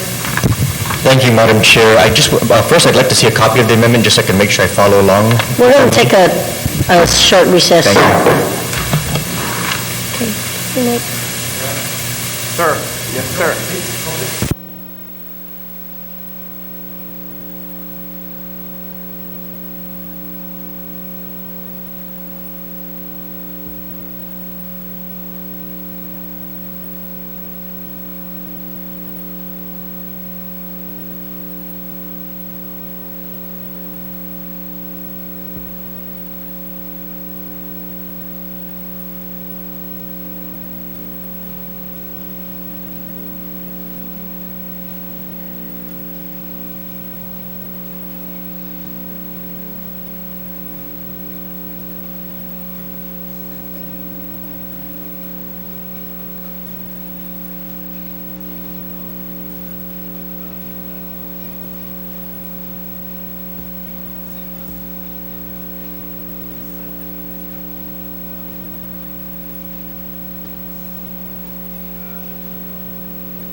This legislature is back in session. Senator Mike Nicholas, you got a copy of the amendment, Mccready amendment in front of you? I do, Madam Chair, and I did have some questions that I'd like to pose Yes, to please do. Public Health if they can help us to clarify. I know that in the section here that we're talking about is the sum of $300,000 allocated to the Department of Public Health and Social Services to specifically fund the Physical Activity Action Team of the Non-Communicable Disease Consortium. I know it's a lot of words, but to sum it up, it's $300,000 to Public Health, and I'm sure that you guys already have a plan earmarked for that amount. This amendment is going to add on after-school programs and other programs of DOE and the Special Olympics. And don't get me wrong, all good causes. My concern is that this particular section talks about money going to Public Health, and they're the ones who are going to be responsible for administering those funds for whatever it is that we mandate in the bill. And so I wanted to ask Public Health, with respect to the amendment, is the $300,000 going to be adequate, and does the department have the capacity to be able to incorporate these areas that I already know are beyond the mission of the department? Beyond. Beyond the mission of the department? The after-school programs of the Department of Education and the Guam Special Olympics. Unless you guys handle that, I could be wrong, but from my understanding, DOE handles the after-school programs and another entity handles the Special Olympics. But, the consortium is a group of people that includes DOE folks also, but what we're concerned about here is that this may be too broad, but I think the consortium has some specific projects and ideas that would be developed within the plan. So because when you just say $300,000 for anything, you can really waste it. The other problem we're going to have with this is how we promulgate this actually comes into action, whether we're going to have to go through administrative adjudication, whether actually in 90 days we'll develop a plan, but then how long it's going to take after that to actually get it in action. But I think a consortium, with the people I know in that consortium, they can come up with some pretty solid programs, and some of them may be even as simple as taking a group of kids and putting them in a gym and paying the dues. But again, we have to see the plan. Point of information, and I did consult with them before this, and they had no problems with the amendment as well. The consortium outside. I'm going to go ahead and address Senator Rodriguez right now for a point of information on this. Thank you. Thank you very much, Madam Chair. Yes, and to, part of the strategic plan that the NCD has put together, there is a NCD consortium, physical activity group, implementation plan, and a spending plan that they've put together. And how we got the 300 was that there were specific projects that the consortium had put together, and that which I believe I had provided the members as well. Unfortunately, I don't think it's colored. It's colored, so on the original there was a colored highlight of these specific activities that this 300 would be funding, and so with the amendment, I see no problem with it, because what has to happen is that they work in putting a plan together. The physical activity group puts a plan together, and then works with public health to really just because the Bureau of Community Health Services is who takes the lead in this consortium, really just looks at it and blesses this plan. And so we don't want to impose I think, Jim, you referenced the AAA or anything. We don't want to impose that on this. And so, but what it is here is that we just give a timeline of 90 days. I'm pretty confident that the plan, they already have a plan, but I'm pretty sure to maybe tweak the plan a little bit based on these amendments would take some time, but under that 90-day period. So I hope I was able to answer. Thank you, Senator Rodriguez. Senator Mike Nicholas, you still have the floor. Relative to the amendment, I would like to pose a question to the author. If he's consulted with the Department of Education and the Guam Special Olympics, because if we're looking at 90 days, do they even know that this is now being put on the table? And if they did, do they know what to ask for and who to talk to? Or is it going to be one of those things where we stick it in as an amendment and then, they never find out about it, or they find out about it too late? And does DOE and Special Olympics know that they're going to be included? Thank you for the question. I do yield. I've been working with these guys for over 10 years. This is not my first time. It's not my first ball with them. I've been to the consortiums. I've participated in almost every function that they had in maybe in the past 10 years. We've also, when I was a gym owner, we've participated in Special Olympics partnerships. This is something that is a win-win situation for everyone. Yes, there is a timeline, but what's the price of a life? I mean, and it's priceless. And so if it's 90 days and we can save a life or two through this kind of amendment in this program, you know, I don't think it's a problem. I'm not going to sit up here and argue about whose life we should save through physical fitness and health and well-being, whether it's a Special Olympian or an elementary school student. All I'm saying is, in order for this body and our island to be a little more healthy, physically active, we have to implement programs such as these. And I don't think it's an unpopular program. These are proven methods to live a healthier and better quality of life. Yourself, Madam Chair, you're an athlete. You know this. A lot of people in here, they understand these things. And so I'm just coming, I'm coming from a perspective of working with the body for the past 10 years, working with the director for many years, and trying to find preventative measures to get this island healthier and make sure that our people live not just a quality of life, but a healthy quality of life. And that includes our Special Olympians. This past year, myself, Tommy Morrison, and the Vice Speaker, we were at Special Olympics. There's thousands of people there trying to get healthy, and yourself, Madam Chair. And they're trying to get healthy, not just so they can win medals, but live a longer period of life. And so that's my, I hope it answers the question. My good friend from Talafofo/Stereo. But yeah, I really don't want to argue the point, but I think it's something that is well needed. It's a win-win. Thank you, Senator Mccready. Senator Nicholas?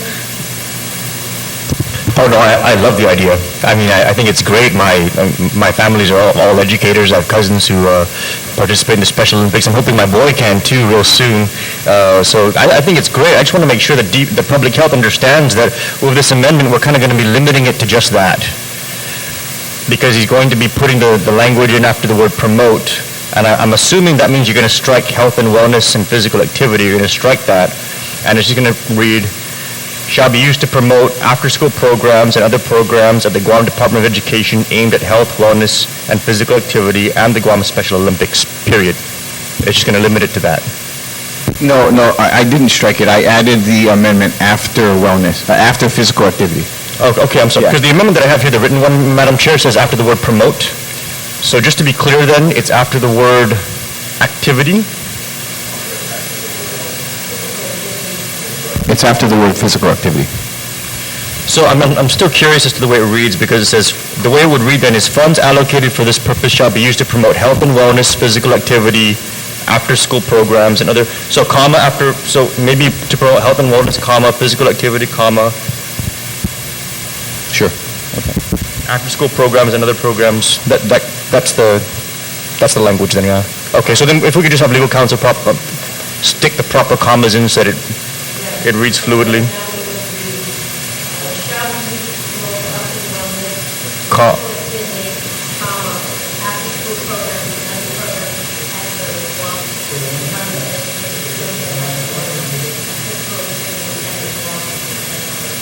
Yeah.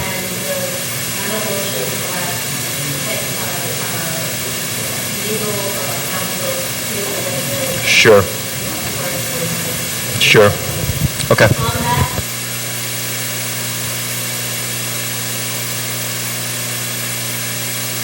I think what I think really what we want here, I'm sorry.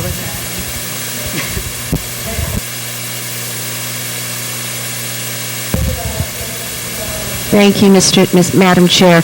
I think what is intended here is funds allocated for this purpose shall be promoted to promote health and wellness, physical activity during after-school programs and other programs at the GDOE education aimed at health, wellness, and physical activity and Guam Special Olympics. It's a really poorly written sentence. But I think what we're saying is we want to focus on physical wellness during after-school programs and at all programs that GDOE has that aims at health, wellness, and physical activity, to include the Guam Special Olympics.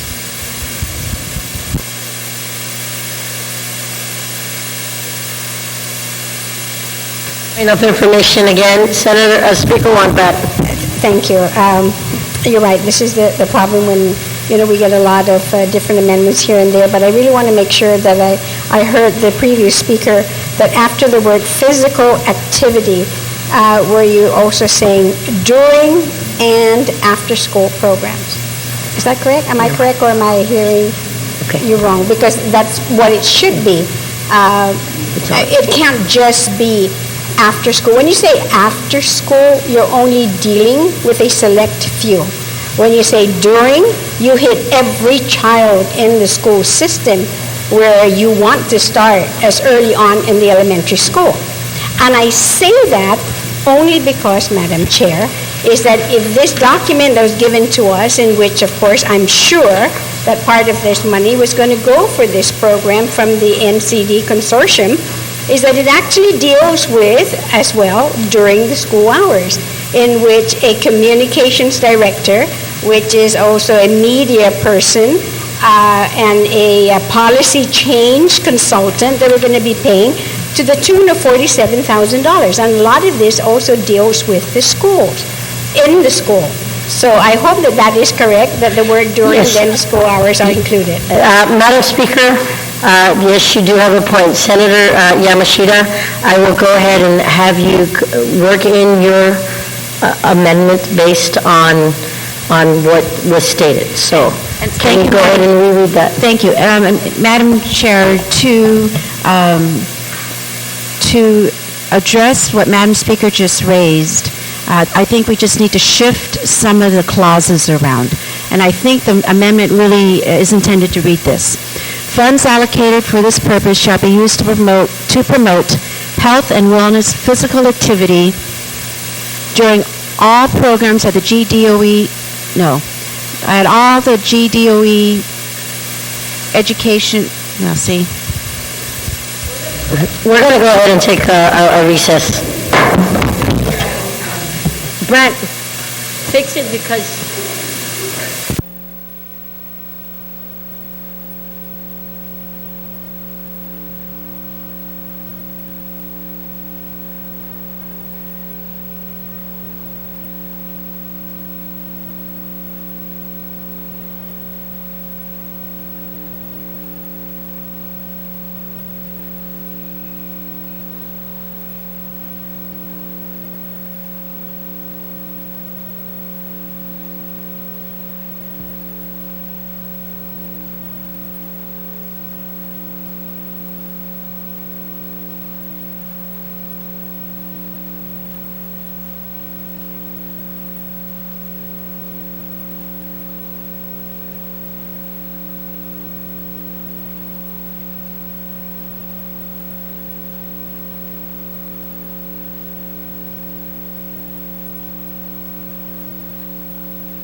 This legislature is back from recess. I'm going to go ahead and read the Mccready bill. Amendment for 4 programs at the Guam Department of Education during and after school programs to include Guam Special Olympics. On that motion, if there's no objections, motion carries. Senator Mccready, I'm going to ask that you give the amendment to the clerk.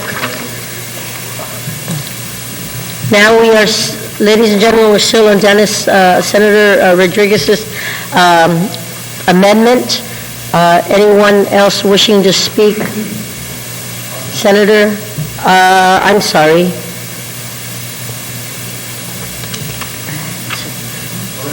Tommy, on the amendment.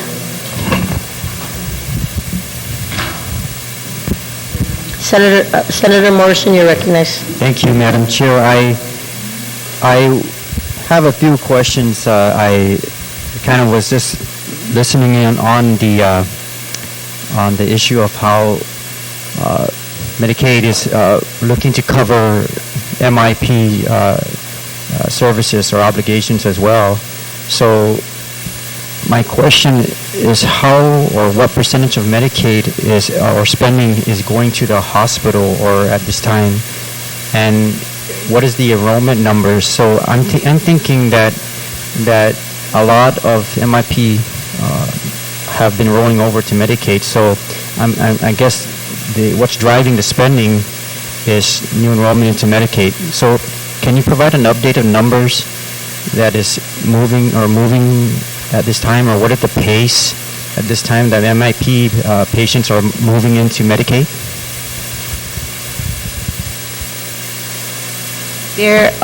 We moved 3,800 MIP to Medicaid. And at the same time, the expenditure of MIP, as I stated earlier, is decreasing because the MIP emergency services is covered under Medicaid because we have that additional funding from ACA. So you're anticipating that this enrollment is going to continue to drive spending for Medicaid? Yes. Right. So what is the current number right now of enrollment into Medicaid? The enrollment in fiscal year 2013, there are 43,334. What is the average increase so far? So you said 2,000 from Medicaid so far. After that's during a 2-3 year time span, or just no accumulated? Cumulative. Okay. You note that the actual per member per year cost in MIP has gone down to about $511 per member, from a high of $1,767 in 2009. And that just shows that the numbers are decreasing because they're moving into the Affordable Care Act funded programs. So we continue to be a little bit more flexible with the MIP money, and as we free it up, we can match up more of the ACA money. But I mean, the other end of that is that now we're spending in 2013 $1,529 per client in Medicaid. Okay, we've gone from just in a 4-year period, $37 million, $37.5 million to $66.2 million. Okay, and that's fine as long as the Affordable Care Act money is available. But a lot of the movement of the emergency services that we're paying for our FAS brothers and sisters, that's something we have to keep looking at. I mean, that bill keeps getting bigger and bigger. Right? And as long as the Affordable Care Act money is there, it's fine. But afterwards, again, as I keep saying, some of us won't be here in 2019. Okay, but somebody has to think about, what's going to happen when that day comes. I don't know if we can spend it all up. And again, I get concerned about all of this money being available. We live on a steak diet right now, and then we'll all of a sudden revert back to rice and beans. And we really do need to start thinking about how we're going to fund this, because I guarantee you, if I had all of the matching now, and within about 3 years, we would spend it all. It's just a fact, it's a fact of medical economics. The cost will rise to the amount that's available. We just sent that poor infant off for the $230,000 airplane bill only. Okay, and this is a result of, we saw the mom, the mom is about 16 or 17 years old, first baby, probably very limited prenatal care. Those are the kind of things we have to start attacking, because that baby should not have had, any of those problems, but just had poor to no prenatal care. Anyway, keep preaching to the choir, I'm sorry. Do you have a number of a percentage of what spending occurs at the hospital for Medicaid, or is there what other entities do you have out there that is Medicaid's covering in other entities aside from the hospital? Or do you have a percentage breakdown of the... Yes. Yes, we do. The second highest are pharmacy services, which is roughly 20% in FY 2013. We have that. Okay. By type of service, yes. But the highest is, of course, Guam Memorial Hospital. I have a real brief question. On the Getting to Guam Healthy Senate program, is that a new program, or how long has that program been around? Well, that will be a new program. A new program. So it basically doesn't have any other type of funding source for this. So this I don't know if the chairman can answer. Is this a one-time appropriation for this program? Madam Chair, if I may answer? Yeah, Okay. Senator Rodriguez. Yes, thank you very much. Yes, thank you very much, Senator. What this does is allocate $700,000, which they would have access to, but it's contingent upon them being able to match it dollar for dollar. So, either through other federal grants or through in-kind services from private businesses that promote health and wellness. So that $700,000, could be in excess of $1.4 million. And so yes, this is a one-time appropriation for now, right? And so the plan and the idea here is that with that dollar for dollar, then the group, in which I have faith and confidence in, would then be able to sustain this moving forward, finding ways to ensure that we have this program continuing.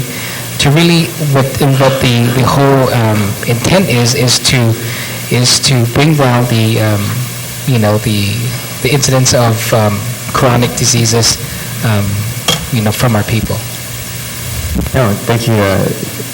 Thank you, Madam Chair, and I thank the author for clearing it up. I like the idea, and it seems like, as the other speaker mentioned, that we are addressing some back-end approaches to addressing this issue, but this seems like, even though it seems like a back-end, it's a front-end approach, seeing that we can reduce and minimize the impact of the beneficiaries that use these services. But at the same time, I'm concerned about the sustainability, and that's why I asked that question, and how far are we going to go with this program, and if it could sustain itself throughout the years to come. Now, is it limited to, it seems like the language here, is it limited just to Medicaid beneficiaries, or is this seeming to look like if it's going to go out to... Can you answer? That $700,000 is a set aside for the Medicaid population, which is really the at-risk population, probably more likely than others to not use the primary care system. So if we can incentivize them through this program, it'll be a first, but it's not something that hasn't been done in the States. What happens in the States, because they have such an open-ended Medicaid program, they get waivers to do some really interesting things. There's a fellow in New York, he runs the Medicaid program, that $54 billion program, where he gets what they call a Section 1115 waivers. And he's been able to do things like provide just clean, safe housing for homeless people, which has really had an effect on emergency room visits, so it's lowered the cost there. We don't have that luxury because we have such a limited amount of money and an inability to match it. But this is a good start to to see if we can really get that population more into a primary care system, more into healthier lifestyles, because they just don't have that information. As I said, that poor young lady, she just, had no idea what to do with her pregnancy, and we see that every day.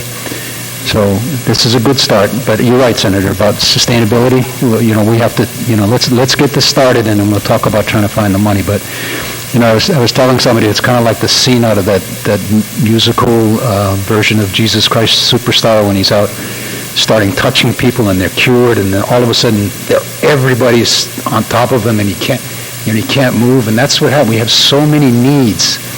And the hierarchy, is very difficult to set. But in terms of health care for people and having an effect on that population that, that has so many disparities in their access, we've got to start doing some things there. And we have to start shifting, and that's the problem. There's only so much money, and we have to start deciding how we're going to do it. That's the hard choice, because we want to do everything for everybody, but I think when we do that, we're not fair. We really don't do a good job. We just kind of spread it out and say, good, you can all have it, but it's not really working. So hopefully this approach, and we'll see, we'll have to measure it. And we have a good group in that consortium of folks over there that are public health, and all of these people in the community that are involved. I think we can make some solid inroads into having people change their lifestyles, hopefully. Thank you, Madam Chair. I appreciate it. I appreciate the concept here and looking at ways to address the impact in Medicaid, and hopefully through the proper data collection, we can also look to expand this program in the future, working with the organization. So thank you, Madam Chair. You're welcome, Senator Morrison. On the Senator Rodriguez amendment, I'm going to ask I recognize Speaker Wontat at this time. Thank you very much, Madam Chair. I would like to, since of course the previous speaker had, just found out that Getting Guam Healthy incentive program is new, and I understand that there are a proposed terms and conditions of the program. You gave us something being done in New York, but since there's actually apparently terms and conditions of the program already, can you share with us what are some of those programs specific to what it is that the $700,000 would be used? And I think what's also important to know, because this is a one-time funding source, that I hope is not for personnel, because then that puts the government then in a position that we always say that depending on the availability of federal funds, whether your employment will continue. And yet, of course, as soon as we get to that point, they're running down to the legislature now to say, please now appropriate, for my salary to keep me on now as a regular government of Guam employee, because no longer are these monies available. So what are some of the, programs or activities that are going to, as an incentive, whatever that is to be provided for the Medicaid beneficiaries? We thought we were going to be providing some written testimony and backup. We have a document here that's called Getting Guam Healthy Incentives Program. Some of it I just got a first look at, really, and you're right, some of it includes hiring people, and I'm hoping we're not going to do that because I want to see more programs using the consortium and the people that we already have, so we get more value out of that dollar. But it's the beginning of something that we haven't tried yet. So there, the ideas are still kind of up there, and we're still going to have to work out specifics when we put this plan together. But there'll be incentives. Getting people to get them to walk a mile, and we'll give them T-shirts, or we'll give them gas coupons. We'll give them something. And hopefully some of that will be the in-kind kinds of activity. We have to start measuring, results and giving people more incentive as a basis of those results. Of course, we'll have to do media promotion. I mean, you just got to keep pressing the message. So there may not be some direct effect, but it has the indirect effect of the advertising. We'll have exercise tools and equipment. And if you've been at the Paseo, you see that there's a whole set now of pull-up bars and sit-up things and all of that where people can stop, and there are exercise stations at Dedido and some other places. So these are the kinds of things we need to get our specific Medicaid population involved in. Again, I've just got to, this is my first look at this, and there's some talk about maybe getting consultants, but I really hope we don't have to do that, okay? I want to try to spend as much of this directly affecting the population that we want to reach. And we have enough really smart people who have experience. We have somebody like Senator Mccready who really knows the value of, exercise and physical activity. So, we have a lot of people we can draw on here, so hopefully we don't need consultants to tell us how to do what we already know needs to get done. But we have to take a look at it, and that's why I'm glad we've got some, like 90 days to produce this thing. But I will guarantee you we're not going to waste anything on excess expenses that don't directly impact people. Well, and I'm glad you mentioned something earlier, because that was my second question, because this is a program in which we're hoping then is to help people lead healthy lifestyles. And I think what's important for any program, and the government's notorious for this, is that we never really evaluate any of these programs whether they're working. So, and I hope that there are goals to achieve here, and then more importantly then, have we achieved them? Have we met maybe 50% of those who are in the MIP program or in Medicaid? And so I don't know if that's part of there, and maybe for both, if I may also, Madam Chair, is that for sections 2 or subsections 2 and 3, for these two programs, I'd like to work with legal counsel to prepare an amendment that there will be that evaluation that will be submitted, to the legislators, because we want to know, and if this is something then that is very successful and somehow we're able to hopefully, find more monies, whether it's local monies or federal dollars, to continue with this program, because we're not going to overcome obesity overnight or in 1 year. We're not going to overcome, of course, all of these NCDs that our people are suffering who are not even part of, Medicaid. So, I'm definitely in full support of combating NCDs, because the World Health Organization have listed the Pacific, Micronesia in particular, in the top 10. Guam, unfortunately, falls under the United States, so it puts us a little bit lower at the bottom of the 10, but the rest of Micronesia are like in 5. So it's a major problem for us, and I support it, but I want to make sure that the monies are going, like you said, to really worthwhile programs, but more importantly is to see then that we are making a dent.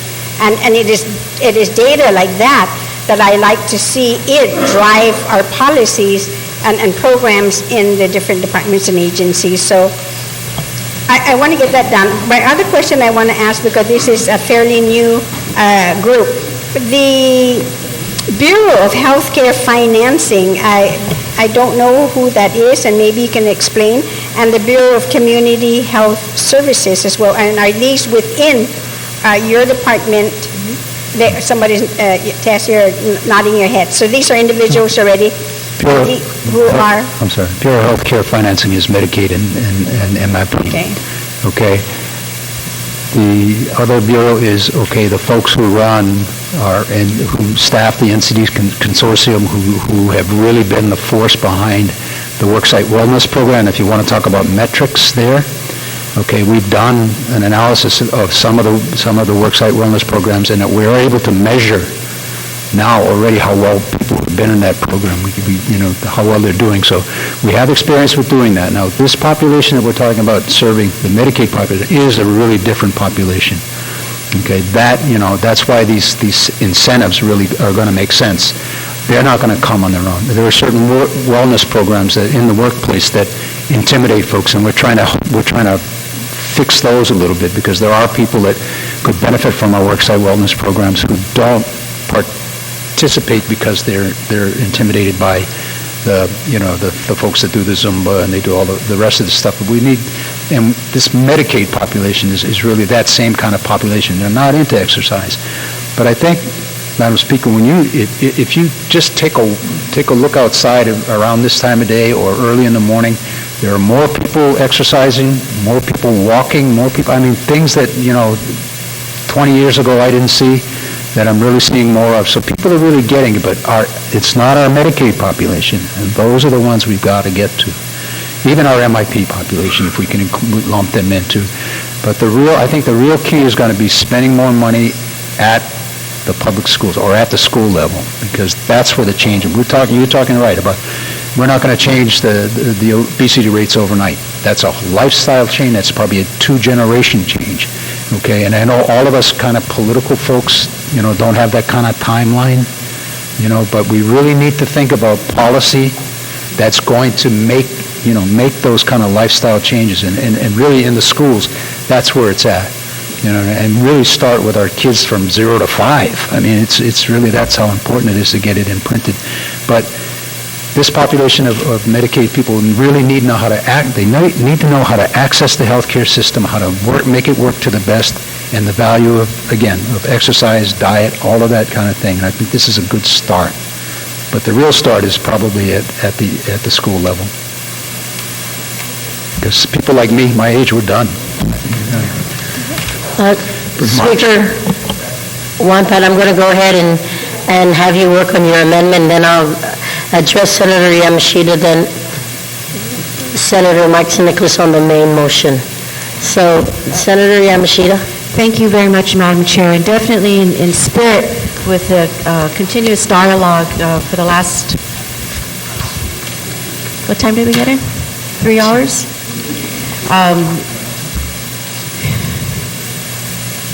The concern for our health is definitely shared by very many of us. The support for families who need help to become healthy is definitely a concern for many of us. Madam Chair, several senators today spoke about not only the prevention aspect of healthy habits, but to the prevention of it, not only the intervention, but the prevention of it. And we've talked about how it starts at schools. I would suggest that it starts with our families. I would suggest that it starts during prenatal development. I would suggest that our families need help in knowing what to do and how to do it right. As our director has shared, we do see things changing, practices changing. Now when you go to a fiesta, you'll find not only a cooler of soda, but you'll find a cooler or 2 coolers of water. And in my day, you just didn't see that. And so we see more. Today, my oldest son of 23, is the healthiest in our family and will always be the healthiest. He eats well, he exercises, he balances his life, and I suggest that our Guam community has done a good job in helping our up-and-coming understand the importance of physical health and mental health as well. So I would like to proffer an amendment to Senator Rodriguez's amendment, Madam Chair. It has been passed out. It is for Section 2. It is at line 15.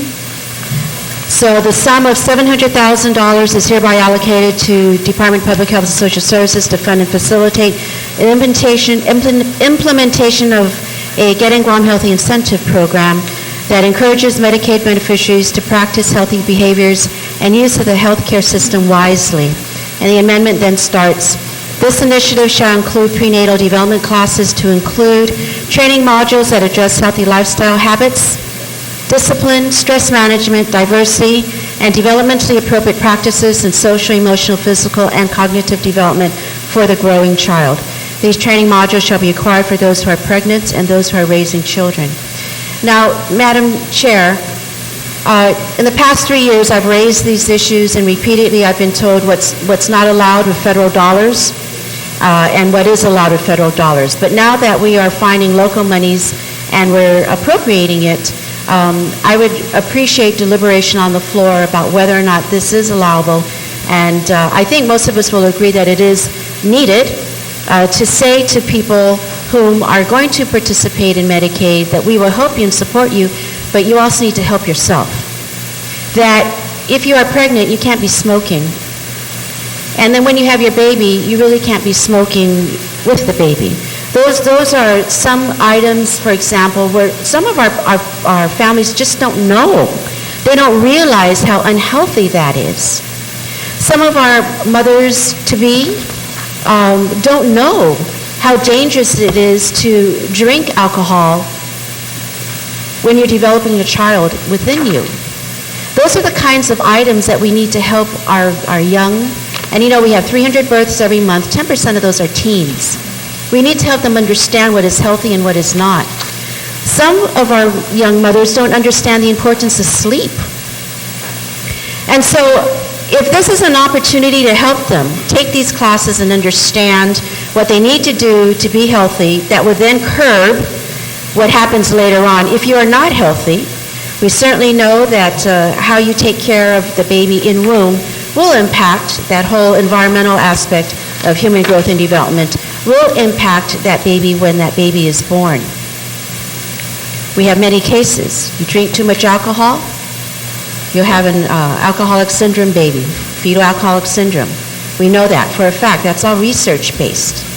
So these type of prenatal development classes will help our young families and our older families understand that. But it goes further. Once the babies are born, the whole stress at your home front increases. The highest stress impact in a family is the entrance of a new baby on the home front, especially if you're not prepared. If you think the baby's going to sleep when you bring the baby home, you're in for a surprise. If you think the baby is going to automatically latch on when you're breastfeeding, you're in for a surprise. If you think that any formula will work, you're in for a surprise.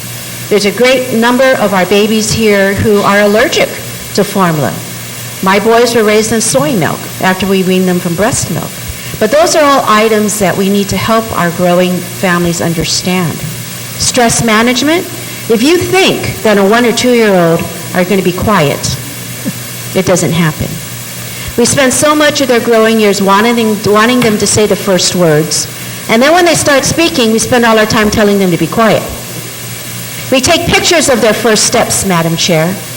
And then after they take the first steps, and we send that photo to everybody in the world because we're so proud, and then they learn how to walk and climb and run, then we spend all our time telling them to stay still. So, you know, I think babies must think we're a pretty whacked group of people. But I would suggest that training modules will help families understand what is reasonable or not. And then, Madam Speaker, we enter the world of diversity. God bless those of us who brought in healthy babies. And then around at the age 2, guess what? We got a different ride. Tickets were changed. Nope, he doesn't speak.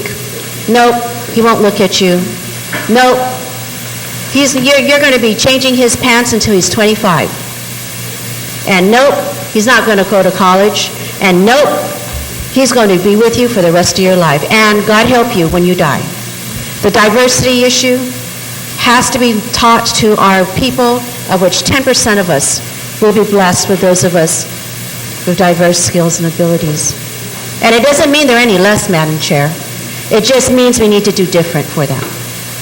And that has all kinds of ramifications, from teacher preparation to medical preparation, and the whole community just not looking at us differently and certainly not laughing at us. And when we have issues, if you could just help me out, that would be great. The whole developmentally appropriate practices in social, emotional, physical, cognitive development for the growing child, things change. Things change. They're younger, they're a little easier to handle because you're holding them all the time, but when they grow and they're walking and they're talking, elementary teachers are their heroes, and parents kind of like, what happened to me?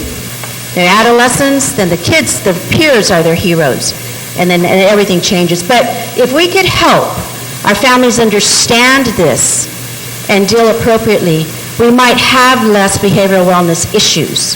We might have less depression. We might have less suicide incidences. And as Madam Speaker raises the issue of evaluation and data, I too say we really need to track our data overall. The whole child needs to be addressed. The whole family needs to be addressed. The diversity also includes age, because we grow. And as you know with the census, we know that we're living much, much longer, and our family size is shrinking. How do we help our manumko?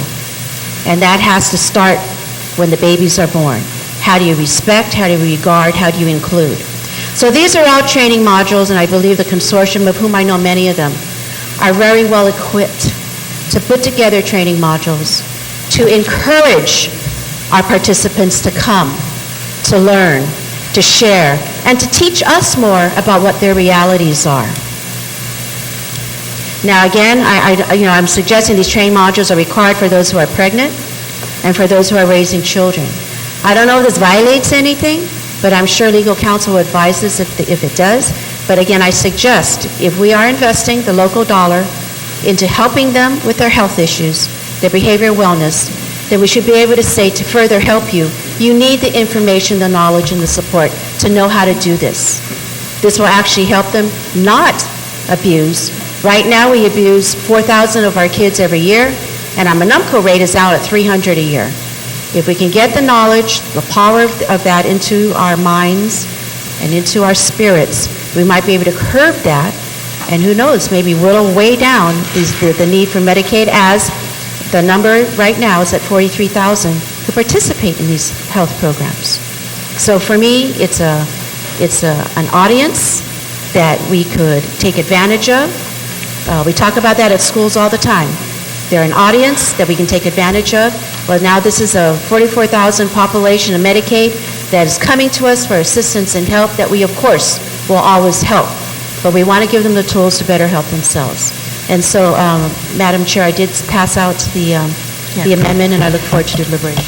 Senator Yamashita, if I may, only because we're working off of Senator Rodriguez's amendment, you have it here noted as Section A2B, page 2, line 24. So if you can just move to delete that and just say on page 2, line 15. Yes, thank you, Madam Chair. So move. So moved. On the Yamashita amendment, I'll have Mike St. Nicholas and then Senator Rodriguez. Senator St. Nicholas. Thank you, Madam Chair.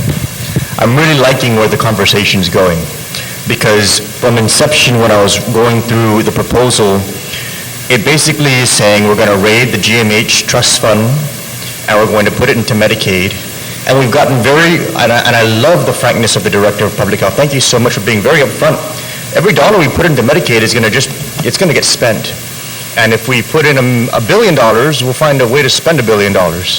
And so what's happening is we're taking money that's in these endowment funds that's supposed to be invested in sustainable, and we're going to be expending it on needs, but they're not going to provide a permanent solution to a long-standing health problem that we have here in the community. It's going to be spent on existing needs, but those problems aren't going to go away. The amendment that's being proffered by Senator Yamashita now begins to enter us into the discussion of actually investing resources to solve the problem that's out there.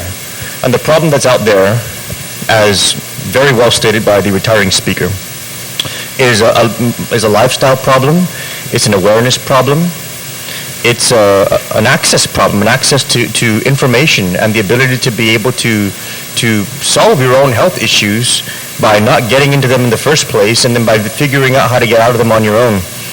And so the idea of putting this kind of language in here to get people the help they need to learn how to deal with these things, I think is a great thing. I just have a couple questions.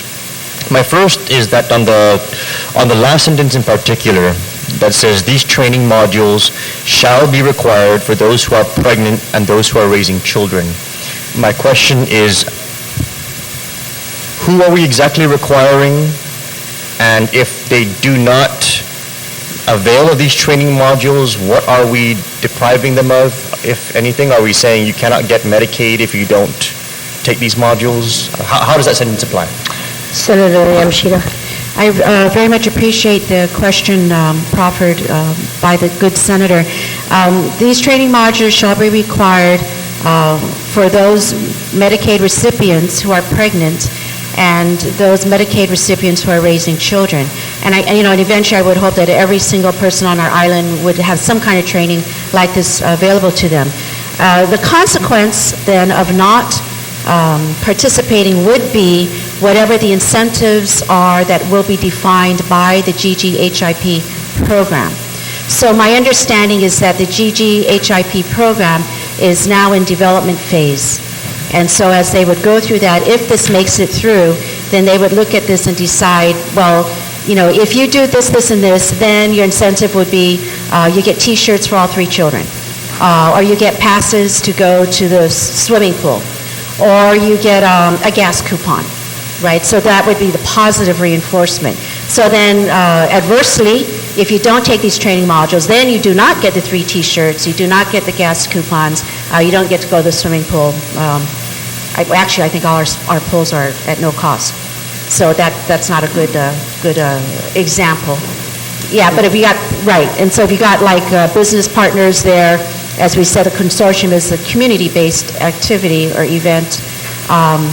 If, for example, Tarza or Onward was going to open up their water park, then if you completed 3 of these training modules, then we'll give you a day at the park for 4 of your family members.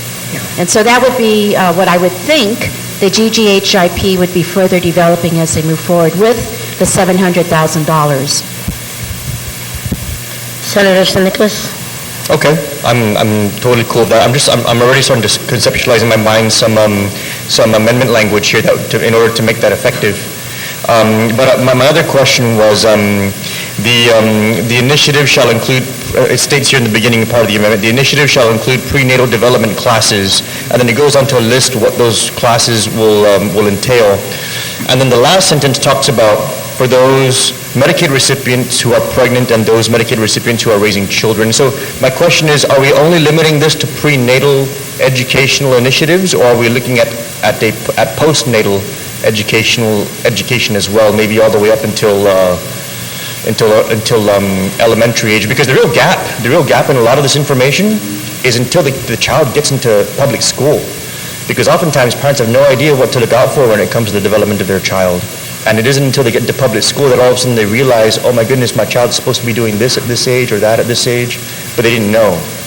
So I can see the need definitely to define the prenatal, but I don't see anything here that covers post-delivery or postnatal. I'm trying to figure out what the proper term is. Senator Yamashita? Thank you, Madam Chair. And so to respond to the Senator's question, what I was attempting to do was to, and perhaps it was simply an inference, but the end of that sentence, development for the growing child, that's where I had intended that as the child and the family grow, that there would be training modules covering all of that. And again, perhaps GGHIP, as they refine the intent of this, if this makes it, they would ensure that it is from prenatal to birth to elementary to middle to high, because as we all know, adolescence has its own challenges, and then the young adults do too. So, but for the growing child, that's, Senator, where, Madam Chair, where I was inferring perhaps, and maybe it does need to be clarified. It's for the child after birth, after infancy, after toddlerhood, way into elementary, middle, high. Thank you. Senator San Nicolas? Okay, so perhaps we'll probably add some language also there. We'll say cognitive development for the growing child into adulthood, perhaps. That way we kind of make it very clear that, okay. And so, yeah, I do have a handful of amendments I'd like to proffer. But before I get into them, I do have one more thing I'd like to kind of throw out there. Sure. This kind of thing, this kind of a proposal is something that I can see spending trust fund money on, because it's going to have a long-term rate of return for the people of Guam. It's going to provide a lifetime of benefits to a whole community of beneficiaries, not just paying medical bills one-time shot, and then what are we going to do next? So I would like for us to reconsider the amount. If the amount's at $700,000, I think that we might be spending it backwards. If we're looking at $700,000 and we're going to try and get matching funds for this, maybe this is where we should be spending the bulk of the money. A lot more money up front in preventive care, a lot more money up front into the education of our people to make them be able to raise healthier adults. That's going to have a long-term benefit for our community.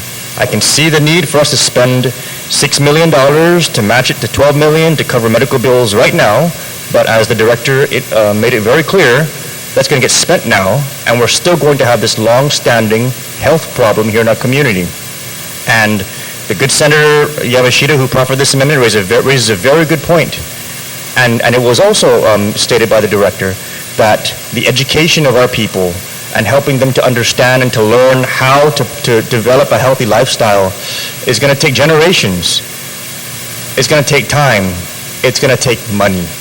And so if we're going to be pulling from trust funds that should have been there to last for a long time for a sustainable benefit, I would prefer that the money gets invested in a manner that's going to have a long-term sustainable benefit for the community. And if that's flooding the cash into educational programs instead, that's something they can really get behind. So I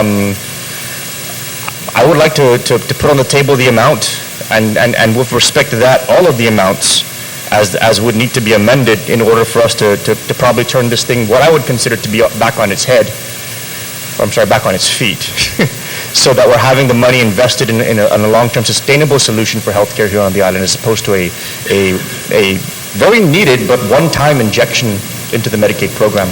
So maybe I could request a recess to discuss this with Senator Yamashita and perhaps the author of the bill about how exactly are we going to put the money behind the actual and very meaningful investments here that Senator Yamashita has brought up. Madam Chair. We're going to take a brief recess.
The legislature's back from recess.